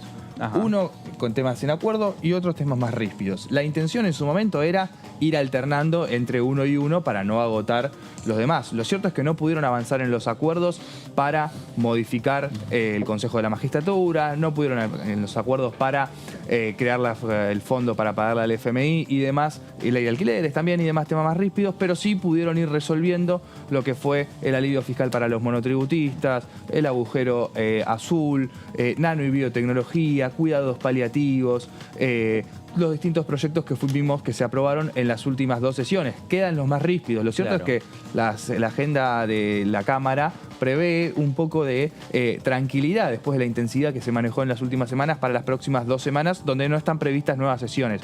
Vamos a ver si por lo bajo empiezan y se encaminan esas negociaciones con los distintos bloques opositores para poder alcanzar ese número necesario y aprobar estos proyectos que quedan pendientes. Ahora, David, también hay una discusión puertas hacia adentro de cada uno de los bloques o interbloques, ¿no? Enfrente de Todos tiene su discusión y mucho hablábamos antes, y mismo con el diputado Iparraguirre, ¿no? El tema del salario básico universal. Pero Juntos por el Cambio también tienen fuertes discusiones políticas en torno a diferentes proyectos de ley, porque de un lado de la Cámara o del otro lado de la Cámara, más allá que hay una franja de bloques menores, están mirando también las elecciones del 2023. Sí, claramente están mirando las elecciones y en Juntos por el Cambio lo que sucede es que en la Cámara de Diputados tenés candidatos. Tenés por lo menos precandidatos a disputar diferentes sitios de poder dentro de Juntos por el Cambio. Digo, tenés por un lado a Cristian Ritondo, que quiere ser gobernador de la provincia de Buenos Aires, tenés a María Eugenia Vidal, que tiene la intención de aspirar a un cargo ejecutivo nuevamente, tenés a Facundo Manes, tenés varios sectores divididos en lo que tiene que ver con cada una de las líneas internas de Juntos por el Cambio, sea del radicalismo o sea del PRO. Eso hace, obviamente, que la discusión esté dada sobre el posicionamiento hacia adelante, mucho más que el posicionamiento dentro de la Cámara. Las voces que se presentan, digo, si es Rodrigo de Loredo posicionándose en Córdoba, si es de vuelta Facundo Manes posicionándose como un referente del radicalismo, frente a eso, lo que tenés es que la discusión se divide mucho más en la interna hacia adelante que en la interna de los proyectos. Bueno, nos vamos a ir a nuestro móvil porque Sofi Raimundes ahora está en otro sector del anexo de la Cámara de Diputados de la Nación. Hay proyectos que tienen que ver con la violencia digital, el ciberacoso. El ciberespacio es un tema que me parece que todavía no está regulado, no solo en la República Argentina, me parece que no está regulado en todo el mundo, o se van descubriendo diferentes utilizaciones del ciberespacio, y esto lo que genera que los parlamentos, y obviamente el Parlamento de la República Argentina, como otros parlamentos latinoamericanos, están discutiendo diferentes temas. Sofi, adelante, buenas tardes nuevamente. Fer, ¿cómo estás? Sí, nuevamente estamos trabajando en políticas en materia de género. Ahora nos trasladamos al anexo C porque hoy se van a presentar dos importantes proyectos en lo que concierne a la violencia digital. Por eso estamos con dos personalidades muy empapadas en el tema, que vienen trabajando hace muchísimos años respecto a esto. Estamos con Olimpia Coral y con la diputada del Frente de Todos por la provincia de Buenos Aires, Mónica Macha, quien es la que impulsa uno de estos proyectos el día de hoy, diputada. Y Olimpia, muchas gracias por su tiempo. ¿En qué consisten estos proyectos específicamente y cuál es la diferencia sustancial que proponen respecto a lo que se viene trabajando ya en materia de género? Bueno, en principio decirte que son proyectos que trabajamos con organizaciones. Uno de esos espacios muy importantes es el grupo que está promoviendo la ley Olimpia en Argentina, a raíz también de la ley que Olimpia que tienen en México y todo el trabajo que ya viene desarrollando allá, y que es también una tarea para toda la región, ¿no? Entonces, en principio, poder ubicar la violencia digital como un tipo de violencia que implica una forma de violencia por motivos de género. Y por eso tenemos dos propuestas, una que es la ley Olimpia, que implica la incorporación de esta violencia digital, de este concepto, a la ley 26.485, que es nuestra ley madre, si se quiere, para erradicar la violencia por motivos de género, pero es una ley sancionada en 2009, con lo cual esta no era una situación problemática en ese momento, y hoy como de algún modo las redes sociales, la virtualidad, se constituye en un espacio, en un territorio con mucha realidad, con posibilidad de afectación a la vida de las personas, es que nos parece importante poder hacer esa modificación. Y el otro proyecto es la Ley Belén, que lleva el nombre de Belén por Belén San Román, y que implica la incorporación de la violencia digital como un delito, o sea, es una modificación al Código Penal. Mónica. Bien, compañeros en el piso. Sí. Bueno, les cuento que Olimpia justamente es una activista mexicana que lleva años trabajando en esta temática y en diferentes países de Latinoamérica está intentando impulsar que se tome conciencia, ¿no? Y este tipo de proyectos de violencia digital y también de ciberextorsión. Olimpia, gracias por este tiempo para con DTV. ¿Cuál es la importancia de venir a la Argentina y de impulsar este proyecto en la Cámara de Diputados? Bueno, en primer lugar, un saludo a todas y a todos quienes me ven y me escuchan. Y hoy un honor estar con la diputada Mónica y con todas mis compañeras. No vengo sola, vengo con muchas compañeras también de México, también de Argentina y otras que nos acompañan de diferentes países de América Latina. Soy también sobreviviente de esta violencia. De mí también difundieron hace varios años un video sexual con el cual me estigmatizaron, con el cual también me violentaron, me señalaron y me llamaron de todo. En mi país tampoco era un delito. En mi país también había imágenes por todos lados como esta, ¿no? Las que hay aquí en Argentina. En mi país también existía la cosificación de nuestros cuerpos en redes sociales, en internet, y no era un delito. Se decía que éramos culpables por habernos dejado grabar, se decía que éramos culpables por haber hecho sexting, y hoy promocionamos, nos duró 8 años duró el hecho de que en mi país, en un país donde asesinan a 12 mujeres al día, en América Latina, donde en promedio hay 10 mujeres asesinadas al día por el hecho de ser mujer, promocionamos un proyecto de reformas que vienen en 2 tesituras, como lo acaba de explicar la diputada Mónica. La primera es el reconocer la violencia digital como un hecho real, como una extensión de la violencia que se vive en los espacios offline, o sea, en los espacios comunes, y que hoy también la violencia digital significará, en caso de aprobar esta reforma, una oportunidad para que las prerrogativas, para las condiciones, las instituciones y además las políticas públicas consideren a la violencia digital contra las mujeres y niñas. Empezando con un dato importantísimo, es que al menos en Buenos Aires existen 2.400 mercados de explotación sexual en línea, y en toda la Argentina existen más de 30.000 mercados de explotación sexual. En las 24 provincias de Argentina se juntan 24.000 mercados de explotación sexual. ¿A qué me refiero con eso? Con espacios digitales, Facebook, Twitter, Instagram, HTTP, videos en web, en donde se compilan, se administran y se difunden fotografías, videos y audios de mujeres, principalmente, y de niñas que no dieron su consentimiento para estar ahí, y no es un delito en Argentina, o al menos no tiene una postura integral para ser tipificado. En México, estos ambos proyectos son la Ley Olimpia, que por un lado reconocen a la violencia digital y por otro lado castigan la difusión y producción no consentida de material íntimo, y hoy en Argentina quisimos ceder este otro espacio, a pesar de que el proyecto es el mismo para toda América Latina, en nombrar a Belén San Román, porque a ella, yo estoy viva gracias a que me salvó mi mamá, yo estoy viva gracias a que no me culparon, yo estoy en Argentina gracias a que no me señalaron, a que la palabra que me pusieron de puta, de mala, mi mamá me la quitó. Pero eso no le pasó a Belén San Román. Entonces, hoy en esta tesitura y en esta oportunidad que tenemos del Congreso juntas, desde el territorio, desde el movimiento feminista, estamos pidiéndole al Congreso y a todos los congresistas que nos ven. Sí, claro, la diputada Mónica nos abrió las puertas, pero no es un tema de la diputada Mónica Macha. Es un problema que deberá afectarle a las hijas, de las hijas, de las hijas, de todos los diputados del Congreso de Argentina. Y es un problema que además deberá afectarle a todos los argentinos y a todas las argentinas. Y si ustedes quieren sumarse a la causa, en el hashtag Ley Olimpia pueden encontrar toda la información, y nosotras no deseamos que los hombres estén en la cárcel. Lo que deseamos es que no haya una víctima más de ese tipo de violencia, porque difundir fotografías sexuales en internet también es violar un cuerpo de una mujer sin ni siquiera tocarnos y sin ni siquiera penetrarnos. Mónica, ¿cómo le va? Fernando Fraquelli saluda, Olimpia también la saludamos. Mónica, ¿qué tal? Muy bien. Buenas tardes. Buenas tardes. ¿Cómo percibe usted, y seguramente después Olimpia percibirá también, la posibilidad que el Congreso avance con una ley de este tipo que penalice estas situaciones que ustedes están y que Olimpia está relatando?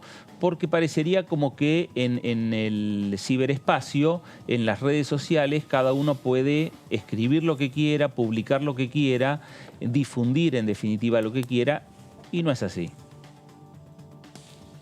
Totalmente. Hay toda una discusión sobre la regulación en redes sociales que es más amplia, pero en todo caso lo que estamos intentando acá es enfocarnos en un problema particular, especial, más que particular, un problema, enfocándonos en un problema muy concreto que tiene que ver con la difusión de imágenes íntimas o desnudez sin consentimiento. Entonces es una situación muy concreta que a partir de estas modificaciones de ley podemos empezar a tener sanción cuando hay difusión de esas imágenes, pero también en la Ley Olimpia nosotros tenemos todo un capítulo que está vinculado a cuáles son las actividades de prevención y de promoción para evitar este tipo de situaciones, porque hay una cuestión acá cultural muy fuerte, que la conocemos mucho, que tiene que ver con el machismo, que tiene que ver con la violencia hacia las mujeres. Y esto se pone en juego también, como decía recién Olimpia, en el espacio virtual, pero los daños, las distintas situaciones que suceden a las mujeres son en el espacio real, son en los cuerpos, es en la salud mental. Digo, cuando empezamos a escuchar los testimonios de mujeres que han atravesado esta situación, encontramos ataques de pánico, depresiones, intentos de suicidio, una situación que pone en jaque, digamos, que avasalla todos los ámbitos en que esa mujer se desarrolla, ¿no? El familiar, el laboral, si está estudiando también en su espacio de estudio. Digo, entonces por eso es importante que la podamos tratar en el Congreso. Yo creo que tenemos posibilidades reales de avanzar.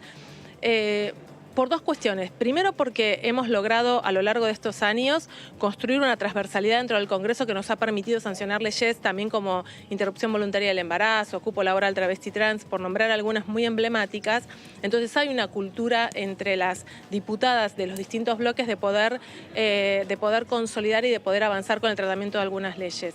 Pero además, porque como decía Olimpia, que a mí me parece fundamental destacar esto, no es el proyecto de una diputada. De hecho, tampoco son los primeros proyectos que se presentaron. Hay otros que han perdido estado parlamentario en esta casa. ¿Cuál es la diferencia, en todo caso? ¿Cuál es el punto que me parece importante resaltar? Que atrás de los proyectos hay organizaciones, y hay organizaciones de mujeres que vienen trabajando en pos de lograr, de ampliar estos derechos. Y bueno, en Olimpia hay una referencia, hay una activista fenomenal y que por suerte está hoy acá acompañándonos en esta presentación, y que junto con ella hay un montón de compañeras en nuestro país y en todos los países de América Latina y seguramente el mundo, pero enfocando nuestra región latinoamericana para poder sostener, promover y también presionar en el mejor de los sentidos, en lo que implica la democracia, el tratamiento de estos proyectos. Diputada, ¿cómo le va? Le saluda Antonio Ricovene. Quería preguntarle... Yo Fernando...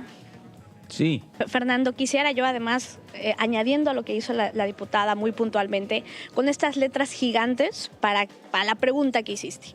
A ver, sé que preocupa que se legisle en materia de redes sociales. Sé que no vamos a poder hacer, pero ¿cómo? No, a ver, nada que viole la dignidad humana es libertad de expresión.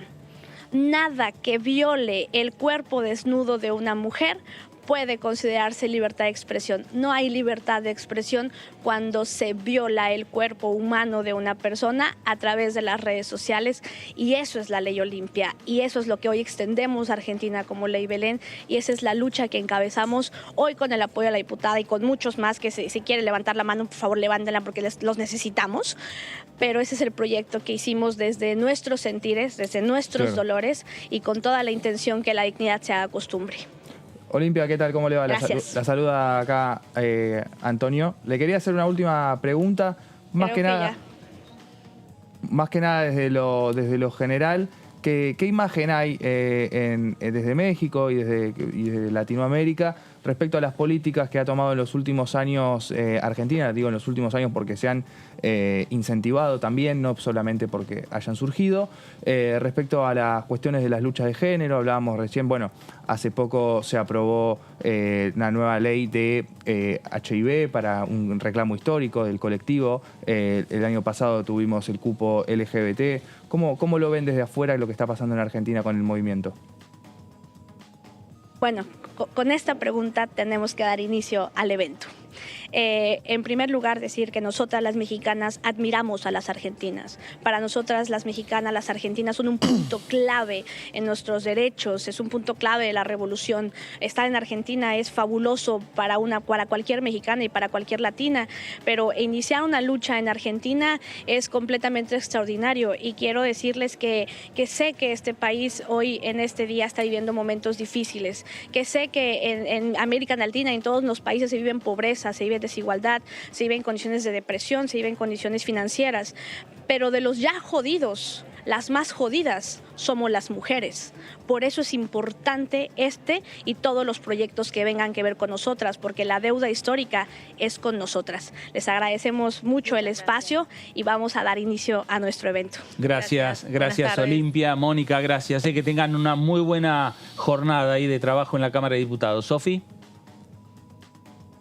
Sí, Fer, bueno, para sumar, obviamente ya se dijo todo de parte de Olimpia y de la diputada Mónica Macha, pero hace algunos minutos también estábamos hablando con Marcelo San Román, que es el padre de Belén San Román, la joven de 25 años que se quitó la vida luego de ser extorsionada, ciberextorsionada por diferentes videos, fotografías y material sexual que su pareja en ese momento estaba difundiendo sin consentimiento, obviamente, por redes sociales. Y le hicimos la pregunta, ¿no? ¿Qué le diría a todas las Belén que están del otro lado, a todas las Olimpias que están del otro lado? Por supuesto, la respuesta es que pidan ayuda y que obviamente se contacte con profesionales. Sigue estando vigente la línea 144 para pedir ayuda por violencia de género, pero hoy, sin dudas, la presentación de estos dos proyectos, bueno, va a dar una respuesta estatal frente a este problema y le va a quitar, obviamente, el peso y la presión que sienten las víctimas cuando, además de estar pasando por una situación tan desagradable como la ciberextorsión, bueno, tienen que salir a pedir ayuda cuando en algunos casos, en la mayoría quizás, psicológicamente por los daños que causa este tipo de flagelo no están preparadas. Así que bueno, va a ser un evento muy, muy interesante que tenemos aquí por delante en el anexo C, en el segundo piso, que ya va a estar comenzando. Está la ministra de Mujeres, Géneros y Diversidad de la Nación, Elizabeth Gómez Alcorta, así que vamos a estar aquí muy, muy atentos y atentas a todo lo que se exprese. Seguramente al final nos volveremos a contactar. Sofi, gracias, y el móvil atento y la señal para vos para que nos cuentes en qué está y cómo sigue este trabajo ahí en el anexo A, en el anexo C de la Cámara de Diputados. Ahí estaba Sofi Raimundi con nuestro móvil y un tema que sin lugar a dudas hace tiempo que han presentado y que se han presentado diferentes proyectos de ley. Es un tema que no solo en la República Argentina, ahí lo estábamos escuchando también por lo que nos decía Olimpia, la discusión que se ha dado en México, discusiones que se han dado en diferentes países, en cualquier parte del mundo respecto al tema del acoso por intermedio del ciberespacio. Antonio, ¿qué podemos decir al respecto? ¿Qué podemos decir sobre proyectos y en definitiva sobre estos temas? Bueno, son dos los proyectos que tiene previsto presentar esta tarde Mónica Macha, que apuntan a erradicar la violencia digital contra las mujeres. El primero busca tipificar como delito la difusión no consentida del material íntimo, con sanciones que cumplen fuertes multas y prisión de 2 a 8 años. Atención, porque va directo con la legislación penal. Decía recién Olimpia, nada tiene que ver con la libertad de expresión, la violación de un cuerpo de una mujer difundiendo imágenes. Así que a partir de ahí se entiende el que apunten hacia la prisión, hacia la pena de cárcel por este tipo de delitos. Decíamos, este es el primero de los proyectos y el otro lo que propone es incorporar la violencia digital como violencia de género. Atención, también modifica cómo se interpreta la violencia de género teniendo en cuenta lo digital. Y ambos proyectos, hablábamos recién, estaba previsto para las 17, se hicieron un ratito para hablar con nosotros, pero ya va a estar arrancando en el anexo C de la Cámara de Diputados. Nosotros la retrasamos un poquito. Vinieron a horario las diputadas y la ministra. Hay un tema a tener en cuenta en esto de las modificaciones de las leyes, es que no existe como tal la pena, pero hubo un caso que el año pasado en donde hubo una condena de 5 años a una persona que difundió videos sexuales de su expareja. Claro. Que hasta ahora no existía ese tipo de penas, pero hubo una pena de 5 años que se conoció como el caso del tatuador, no sé si se acuerdan, porque se dedicaba, la profesión de esta persona era ser tatuador, pero fue un juicio que duró 4 años. Claro. Una barbaridad. Una barbaridad porque durante todo ese tiempo, obviamente los videos siguieron circulando hasta que no hubo un fallo concreto. Y terminó dándole 5 años de cárcel, pero tuvieron que buscar una figura nueva para poder fallar de esa manera. La primera de esta iniciativa está inspirada en el caso de Belén San Román. Contaba Sofi recién que estuvo con el padre, que está presente también. Está también la ministra de mujeres, géneros y diversidad, Elizabeth Gómez Alcorta, pero van a ponerle el nombre de Ley Belén el día que sea sancionada, en homenaje a esta chica que fue inducida al suicidio luego de sufrir una difusión no consentida del material íntimo. Atención a eso, a partir de ahí buscan terminar con este tipo de casos, con este tipo de sufrimientos para las mujeres, con la presentación de estos 2 proyectos de ley. Esta, decíamos, es la primera iniciativa. La segunda, el segundo proyecto lo que propone es incorporar la violencia digital como otra forma de violencia contra las mujeres en el marco de la ley 26.485, que es justamente la ley que se sancionó hace algunos años para terminar con la violencia de género, generando la figura de femicidio y distintos tipos de especificaciones por la puntualidad de los casos. También lo que propone la creación de medidas de protección para los sobrevivientes, políticas públicas tendientes a la educación digital y la prevención de estas agresiones. Es decir, no solamente apuntar a erradicarlo, sino teniendo en cuenta la cultura machista y que muchas veces estos casos van a seguir sucediendo, bueno, también que haya una atención a las víctimas para que no queden desoladas frente a la difusión de imágenes íntimas. Claro, bueno, estos temas, Antonio, forman parte de lo que vos estás señalando, forman parte de lo que es esta segunda parte de la agenda de este semestre, ¿no? Del segundo semestre del 2022, como para que avancen en el Congreso de la Nación, avancen en la Cámara de Diputados, ¿no? Sí, es importante también estos proyectos porque, bueno, se corren un poco de la disputa política, de muchas veces de temas judiciales o de temas económicos que dividen aguas en el Congreso. Entendemos que Mónica Macho es una legisladora al frente de todos, pero que tiene buen vínculo con distintas diputadas principalmente y también diputados de los distintos espacios, donde ya han articulado muchos proyectos de ley en conjunto. La expectativa es que este sea uno de ellos y pronto pueda aprobarse en diputados con un amplio consenso. Mónica Macha dejó 2 definiciones en los fundamentos del proyecto de ley que estuvimos analizando. Ella entiende que la ciberviolencia de género fue definida por la relatora especial de la ONU como la violencia contra las mujeres facilitada por la tecnología de la información y las comunicaciones. Es decir que esta nueva herramienta que se mete en la vida de todas y todos nosotros desde los últimos ya 20 años, podemos decir, bueno, también afecta por demás a las mujeres con la difusión de este tipo de videos y se respalda en definiciones de las Naciones Unidas, entendiendo la complejidad global del tema, que no es solamente algo que sucede en Argentina y que Argentina, como en muchos otros temas, busca ser pionero para resolver este inconveniente. También planteó que la violencia en entornos digitales reconoce múltiples formas que se renuevan y reinventan constantemente con motivo de la rápida evolución de estas tecnologías. Entonces, lo que busca es entender un poco la lógica de ese funcionamiento para poder legislar de la manera más efectiva para terminar con todo esto. Lo que más o menos propone este segundo proyecto, que es el que se mete más en la legislación penal, es que se aplicará la prisión de 3 meses a 3 años y el doble de las multas establecidas en el párrafo anterior, que habla de las multas, distintos tipos de multas por distintos tipos de acciones, a quien por cualquier medio y sin autorización de la víctima difunda, publique, envíe o de cualquier manera ponga al alcance de terceros los documentos referidos a lo que tiene que ver, menciona el párrafo anterior de la ley, pero sí se vincula con el material de imágenes y videos íntimos de distintas personas obtenidos con o sin mediar su consentimiento. Es decir, si hubo consentimiento o si no hubo consentimiento, nada tiene que ver eso, sino que no se va a poder, va a tener que pagar con prisión quien haga esa difusión de videos y de imágenes. Antonio, gracias por estos datos que tienen que ver con estas 2 iniciativas que se están presentando en la jornada de hoy, que como dijimos van a formar parte de lo que es el segundo semestre de discusiones en el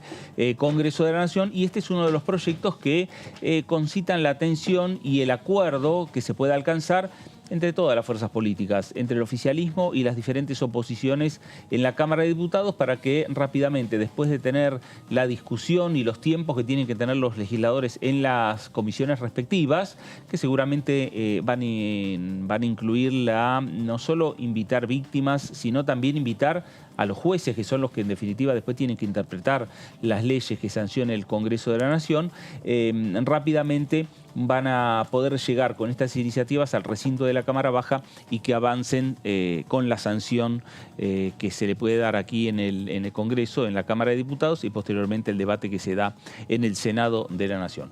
Nos vamos a ir ahora rápidamente a la provincia de Río Negro.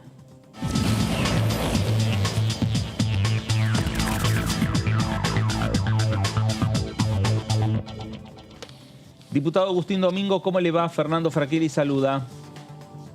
¿Qué tal, Fernando? ¿Cómo estás? Buenas tardes. Muy bien, buenas tardes. Bueno, hablábamos de la agenda para este segundo semestre, temas que tienen que ver, obviamente poníamos como uno de los temas centrales para la oposición el tema de la ley de alquileres, pero también hay una serie de medidas que tienen que ver con los proyectos vinculados con lo productivo, con lo económico. Se va a venir el presupuesto 2023, un segundo semestre bastante cargado.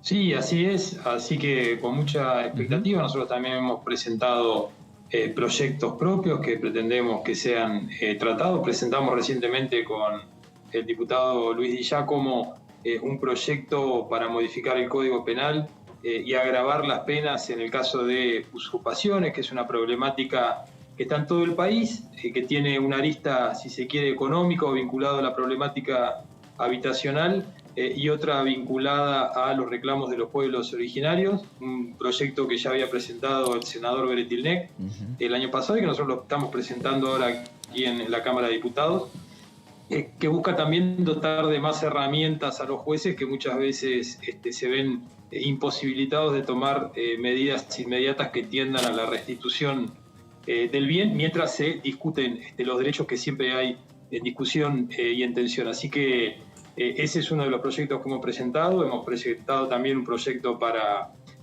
rediscutir los subsidios al transporte público de pasajeros, coincidente en muchos aspectos con otros proyectos que presentaron desde el Interbloque Federal y muchos gobernadores peronistas a través de sus representantes en la Cámara de Diputados. La verdad que hay muchos temas que nos interesa que se traten, más allá de los que plantea lógicamente el gobierno nacional, el oficialismo, y que daremos la discusión como corresponde en cada caso.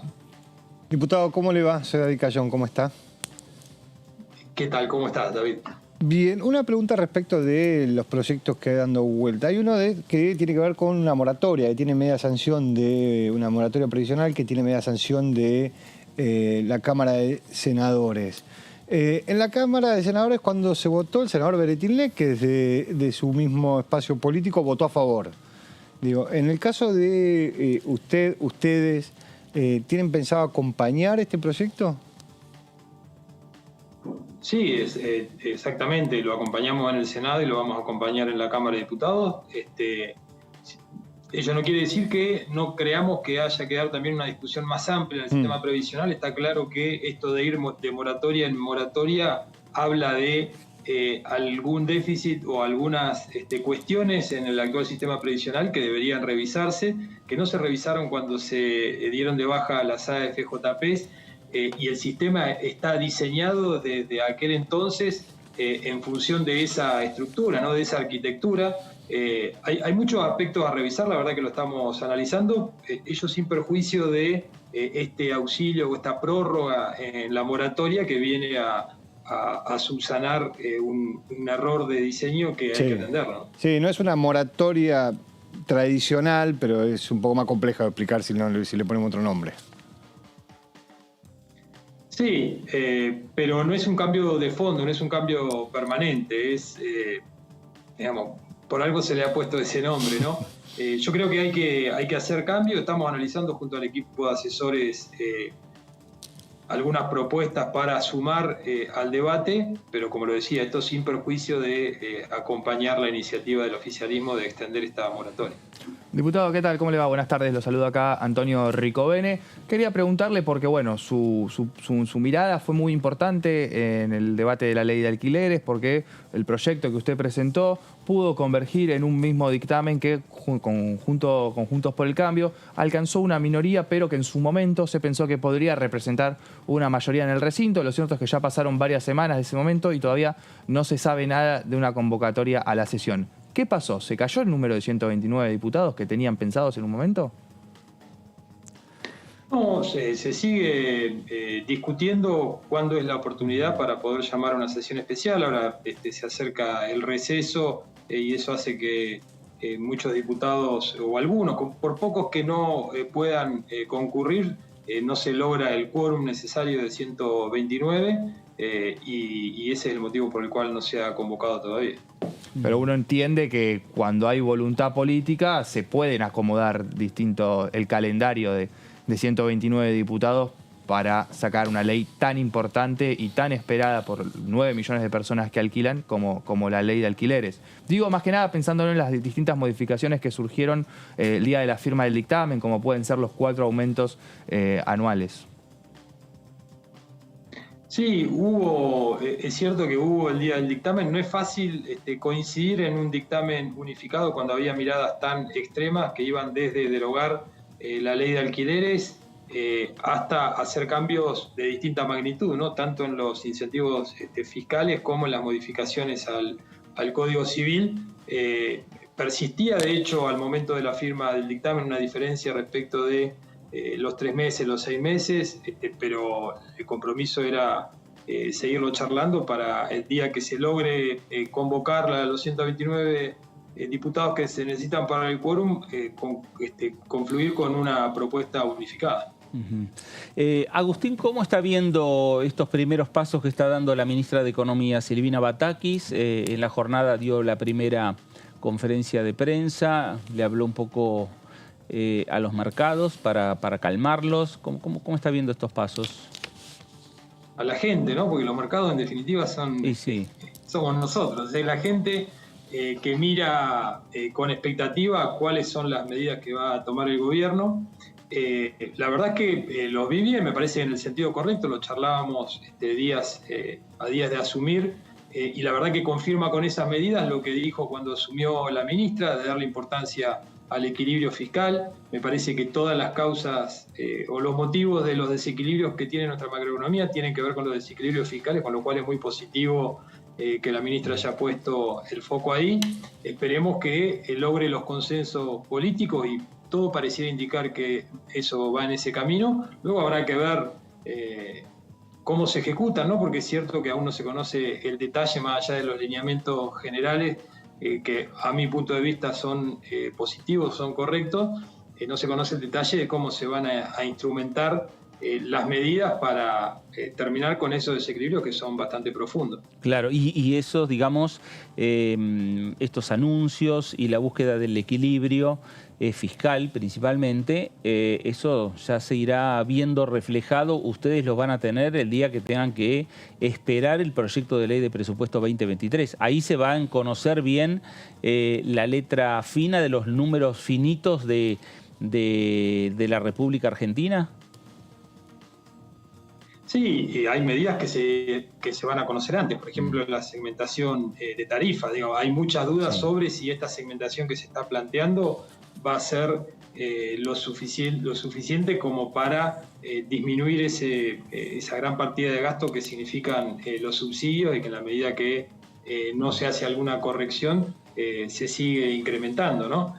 Con lo cual creo que obviamente que cuando se presente el presupuesto tiene que haber una explicación integral de cómo cierran ingresos y gastos y la proyección para los próximos años del déficit, cómo se va a financiar ese déficit. Vemos los problemas que ya está habiendo con el recurso del financiamiento de la deuda en pesos, y si el único recurso que nos queda para seguir financiando esos desequilibrios es la inflación, se producen ahí tensiones sobre los precios y sobre el dólar que no son buenos. Así que claramente la presentación del proyecto de ley de presupuesto es la que va a dar muchas de las respuestas a las preguntas o de los interrogantes que se plantean sobre la coherencia del plan y de su efectividad. Hay dos aspectos de los anuncios de Batakis que puede ser, uno seguro que van a tener que intervenir, otro habría que verlo. Uno tiene que ver con la creación de un comité de seguimiento de deuda, respecto de la generación de un mercado de deuda en pesos, que es algo que inició fuertemente Guzmán y que uno tiende a creer que va a seguir por una decisión ideológica y por una decisión de necesidad. Ahora, también hay otro que tiene que ver con la ley de administración financiera, que dijo que iban a modificar la ley de administración financiera. Digo, supongo que ahí van a tener que participar mucho más activamente. Sí, sin duda. La verdad es que la ley de administración financiera cumple este año, el 30 de septiembre, cumple 30 años de su sanción. Es un instituto, esta ley, señero en Latinoamérica. Luego que se implementó este sistema de control de presupuestario y de control sobre la administración financiera en nuestro país, se fue imitado en toda Latinoamérica. Ese punto que plantea la ministra respecto del alcance, y a mí, con mi experiencia como ministro de Economía de una provincia, coincido plenamente. Creo que el alcance tiene que ser amplio, no pueden quedar organismos fuera del alcance del control de la ley de administración financiera. Y también hay otros aspectos a revisar, ¿no? Creo que es una buena oportunidad para convocar a una revisión amplia de la ley de administración financiera. Otro de los puntos que se planteó cuando en la sesión frustrada para la aprobación del presupuesto 2022 tiene que ver con los tiempos que se le da al tratamiento del presupuesto, y a eso le deberíamos agregar también los mecanismos para las modificaciones del presupuesto, como en las delegaciones excesivas de facultades al Poder Ejecutivo, para que sobre esos cambios al presupuesto exista un mayor control parlamentario. Creo que es una buena oportunidad, más allá de los cambios que manifestó la ministra que se van a proponer, de hacer una revisión integral para ver qué cambios son necesarios a 30 años de su sanción. Diputado, y quería preguntarle también, bueno, si usted como ministro de Economía de su provincia, o cómo evalúa también la gestión de lo que fue Batakis en la cartera de Interior como secretaria de provincias. Trascendió que hubo un reclamo de las distintas provincias, o un reclamo o una sugerencia que el nuevo ministro, la nueva ministra, sea alguien que tenga que ver también con lo que pasa en el interior del país. Es algo que ustedes también han planteado a distinto modo en el recinto. Quería ver qué análisis político hace de esa decisión. Sí, creo que fue muy buena. La verdad que fueron pocos los meses en los que yo continuaba como ministro y tuve relación con Silvina. La conozco igual de la Facultad de La Plata, de mucho antes, pero creo que su experiencia al frente de una cartera provincial es clave para el rol que ocupó en el Ministerio del Interior, y la relación con nuestra provincia fue excelente, digo, más allá de mi vínculo personal, a partir del conocimiento que tengo del vínculo que ha tenido con nuestra gobernadora y con nuestro ministro de Economía y todo su equipo. Así que valoro mucho esa experiencia y su capacidad para llevar adelante como lo llevó ese rol como secretaria de provincia. Agustín, ¿cómo ve la ley de compra argentino, que es otra de las leyes pendientes que hoy tiene esta Cámara de Diputados de la Nación a la hora de llevar este proyecto al recinto de la Cámara Baja? Bueno, nosotros desde el Interbloque hemos acompañado el dictamen, estamos a la espera de que sea llevado al recinto. Habíamos planteado algunas cuestiones que fueron modificadas, con lo cual estamos a la espera de que pueda ser tratado en el recinto. ¿Es importante esta ley para usted y por qué? Creo que es una herramienta que está pidiendo el Ejecutivo, es importante para desarrollar las cadenas de proveedores y en definitiva es un beneficio que significa asumir un costo por parte del Estado, pero con un fin que es muy encomiable, como es esto, ¿no? Desarrollar pymes y proveedores que sean argentinos y que puedan, a partir de sus ventas al Estado, poder crecer y fortalecerse. Otro punto de lo que dijo Batakis y que puede llegar a generar una discusión tiene que ver con la evaluación inmobiliaria. Esto tiene que ver con el acuerdo con el Fondo Monetario Internacional y los ingresos, de cómo se paga la evaluación inmobiliaria respecto al valor fiscal y el valor de mercado. Digo, en su experiencia como ministro respecto de los ingresos, ¿cuán importante es que el valor fiscal sea lo más parecido al valor de mercado? Sí, o por lo menos que no se desactualicen. Creo que es importante el esfuerzo de tratar de tener un norte, o que las provincias puedan tener un norte respecto a un criterio de evaluación que sea uniforme para que no se den las inequidades que se dan. Que hay provincias que hacen un esfuerzo muy grande y le cobran a sus contribuyentes el impuesto inmobiliario, que es un impuesto directo que tiene muchas cualidades desde el punto de vista tributario, y otras que no, y tienen las evaluaciones fiscales muy pisadas. Ahí luego hay que tener cuidado de que la nación no avance sobre autonomías o potestades que son provinciales, y hay que tratar de pensar en mecanismos que funcionen más bien como incentivos, ¿no? Si yo aumento desde mi provincia, aumento las evaluaciones fiscales y cobro mucho inmobiliario, bueno, ver cómo se vincula eso con, por ejemplo, el impuesto sobre los bienes personales, que tiene en algún punto una coincidencia en la base imponible, que son todas las propiedades inmobiliarias.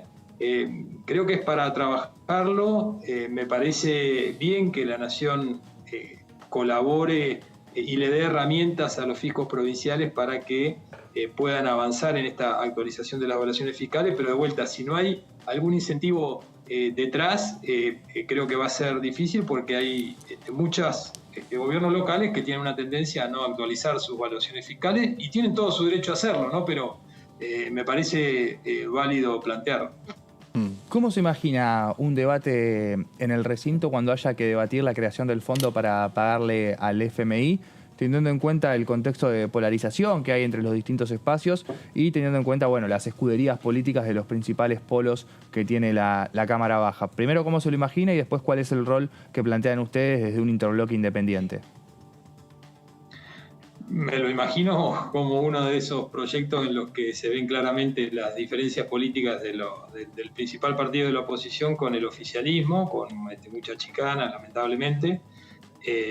Nosotros en el Senado lo hemos acompañado. Creemos que el fin para el cual fue creado el fondo, que es pagarle la deuda a uno de nuestros principales acreedores, es muy respetable. Tenemos algunas dudas y algunos reparos con esto de estar siempre echando mano a perdones o a moratorias o a blanqueo. Bueno, pongámosle el nombre que le querramos poner, pero en definitiva se está terminando, para lograr este fin muy loable, que es pagar nuestra deuda, se está perdonando a quienes evadieron impositivamente y encima giraron esos fondos al exterior.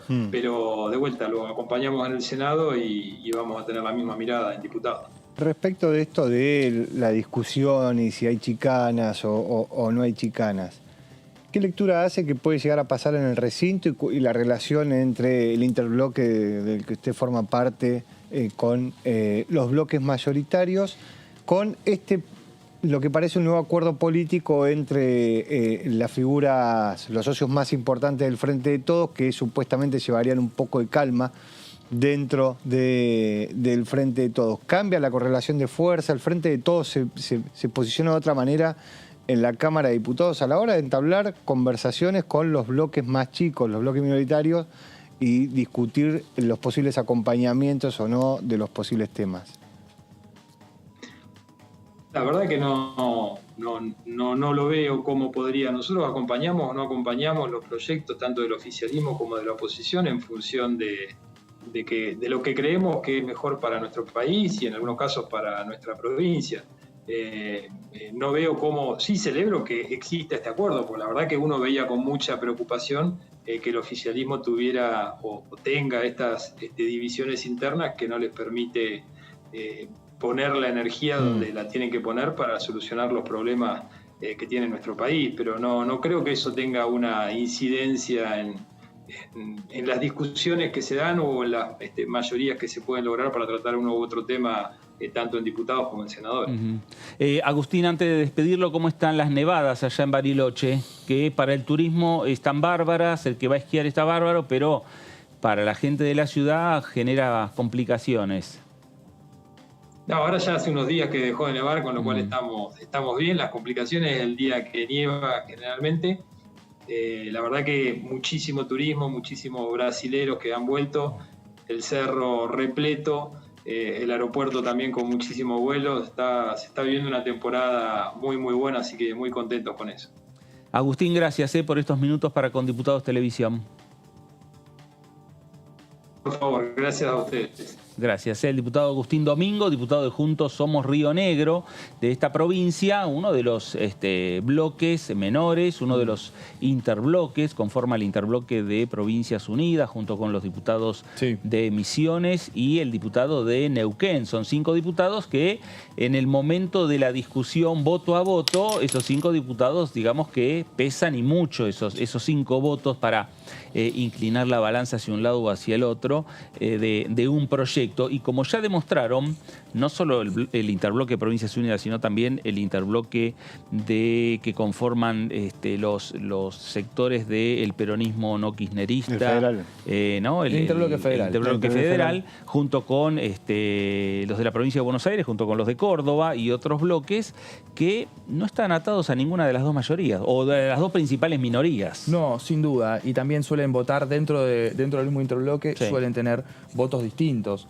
Lo cierto, lo que tiene de interesante el bloque Juntos Somos Río Negro es que tiene un representante en el Senado de la Nación y los proyectos más ríspidos para el oficialismo que comienzan su tratamiento en el Senado, bueno, el voto de Alberto Bretilnec de algún modo nos adelanta el comportamiento que van a tener en la Cámara Baja los diputados de Juntos Somos Río Negro. A ver, y ahí en ese voto, vos se lo preguntabas al diputado Domingo, y nos metimos en un tema que vos estuviste preparando, que tiene que ver con el fondo para pagarle al fondo, que es en definitiva un proyecto del Frente de Todos. Sí, así es. Es un proyecto que, bueno, es de los próximos que va a estar empezando a tratarse.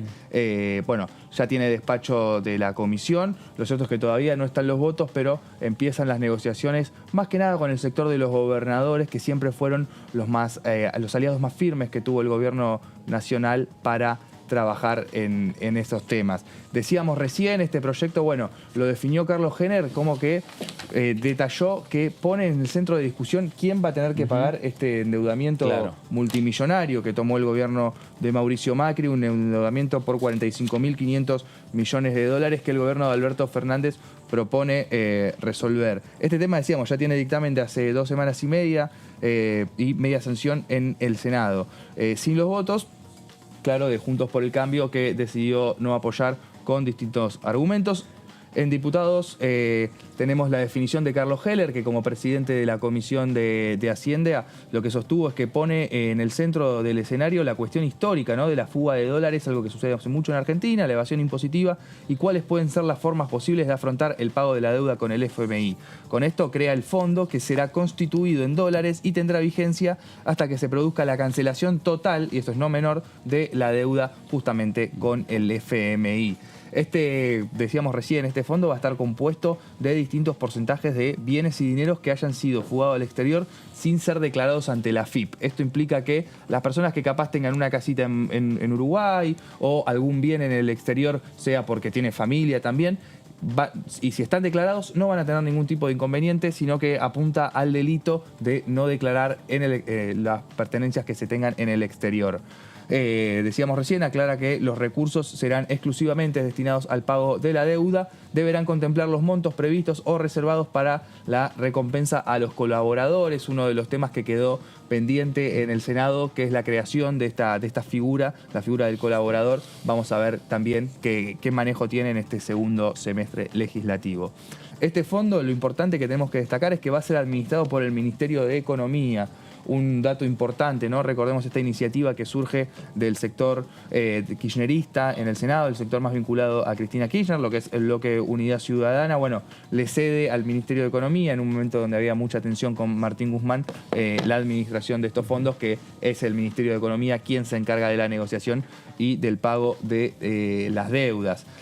Otorga plazos de pago que podrán llegar hasta 12 meses y se dispone que las personas obligadas que no ingresen en el pago deberán cumplir con todas las obligaciones tributarias, algo que, bueno, le corresponde a cualquier persona, pero esto de los 12 meses para pagar generó mucho ruido en la oposición, que lo llegó a tildar de un ahora 12 para los fugadores, que intenta correr por este lado al oficialismo. Lo planteó Alejandro Cacase de Evolución Radical, dijo que es una super promo para los evasores y con el ahora 12 en consecuencia no coincidimos. Fue el planteo de uno de los representantes de Juntos por el Cambio en la Comisión de Presupuesto y Hacienda. Los sujetos obligados que no realicen el pago podrán ser denunciados por los delitos establecidos en el Código Penal.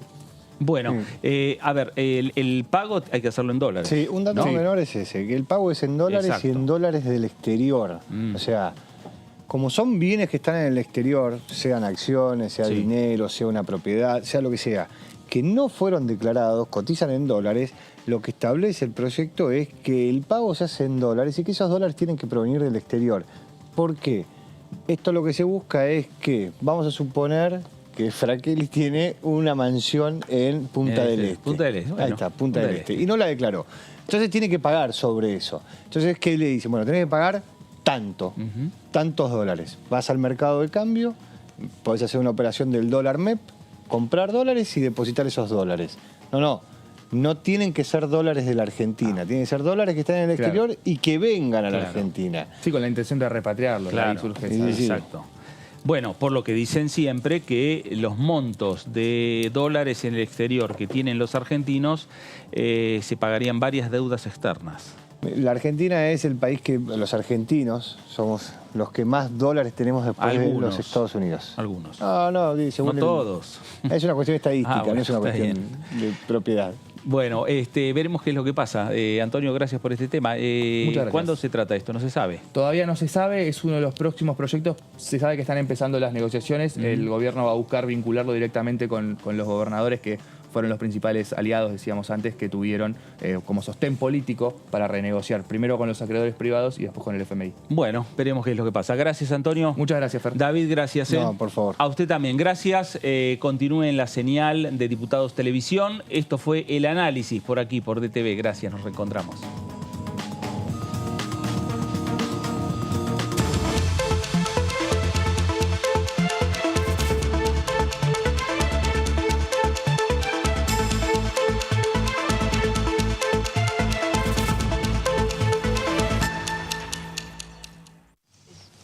¿Qué haces?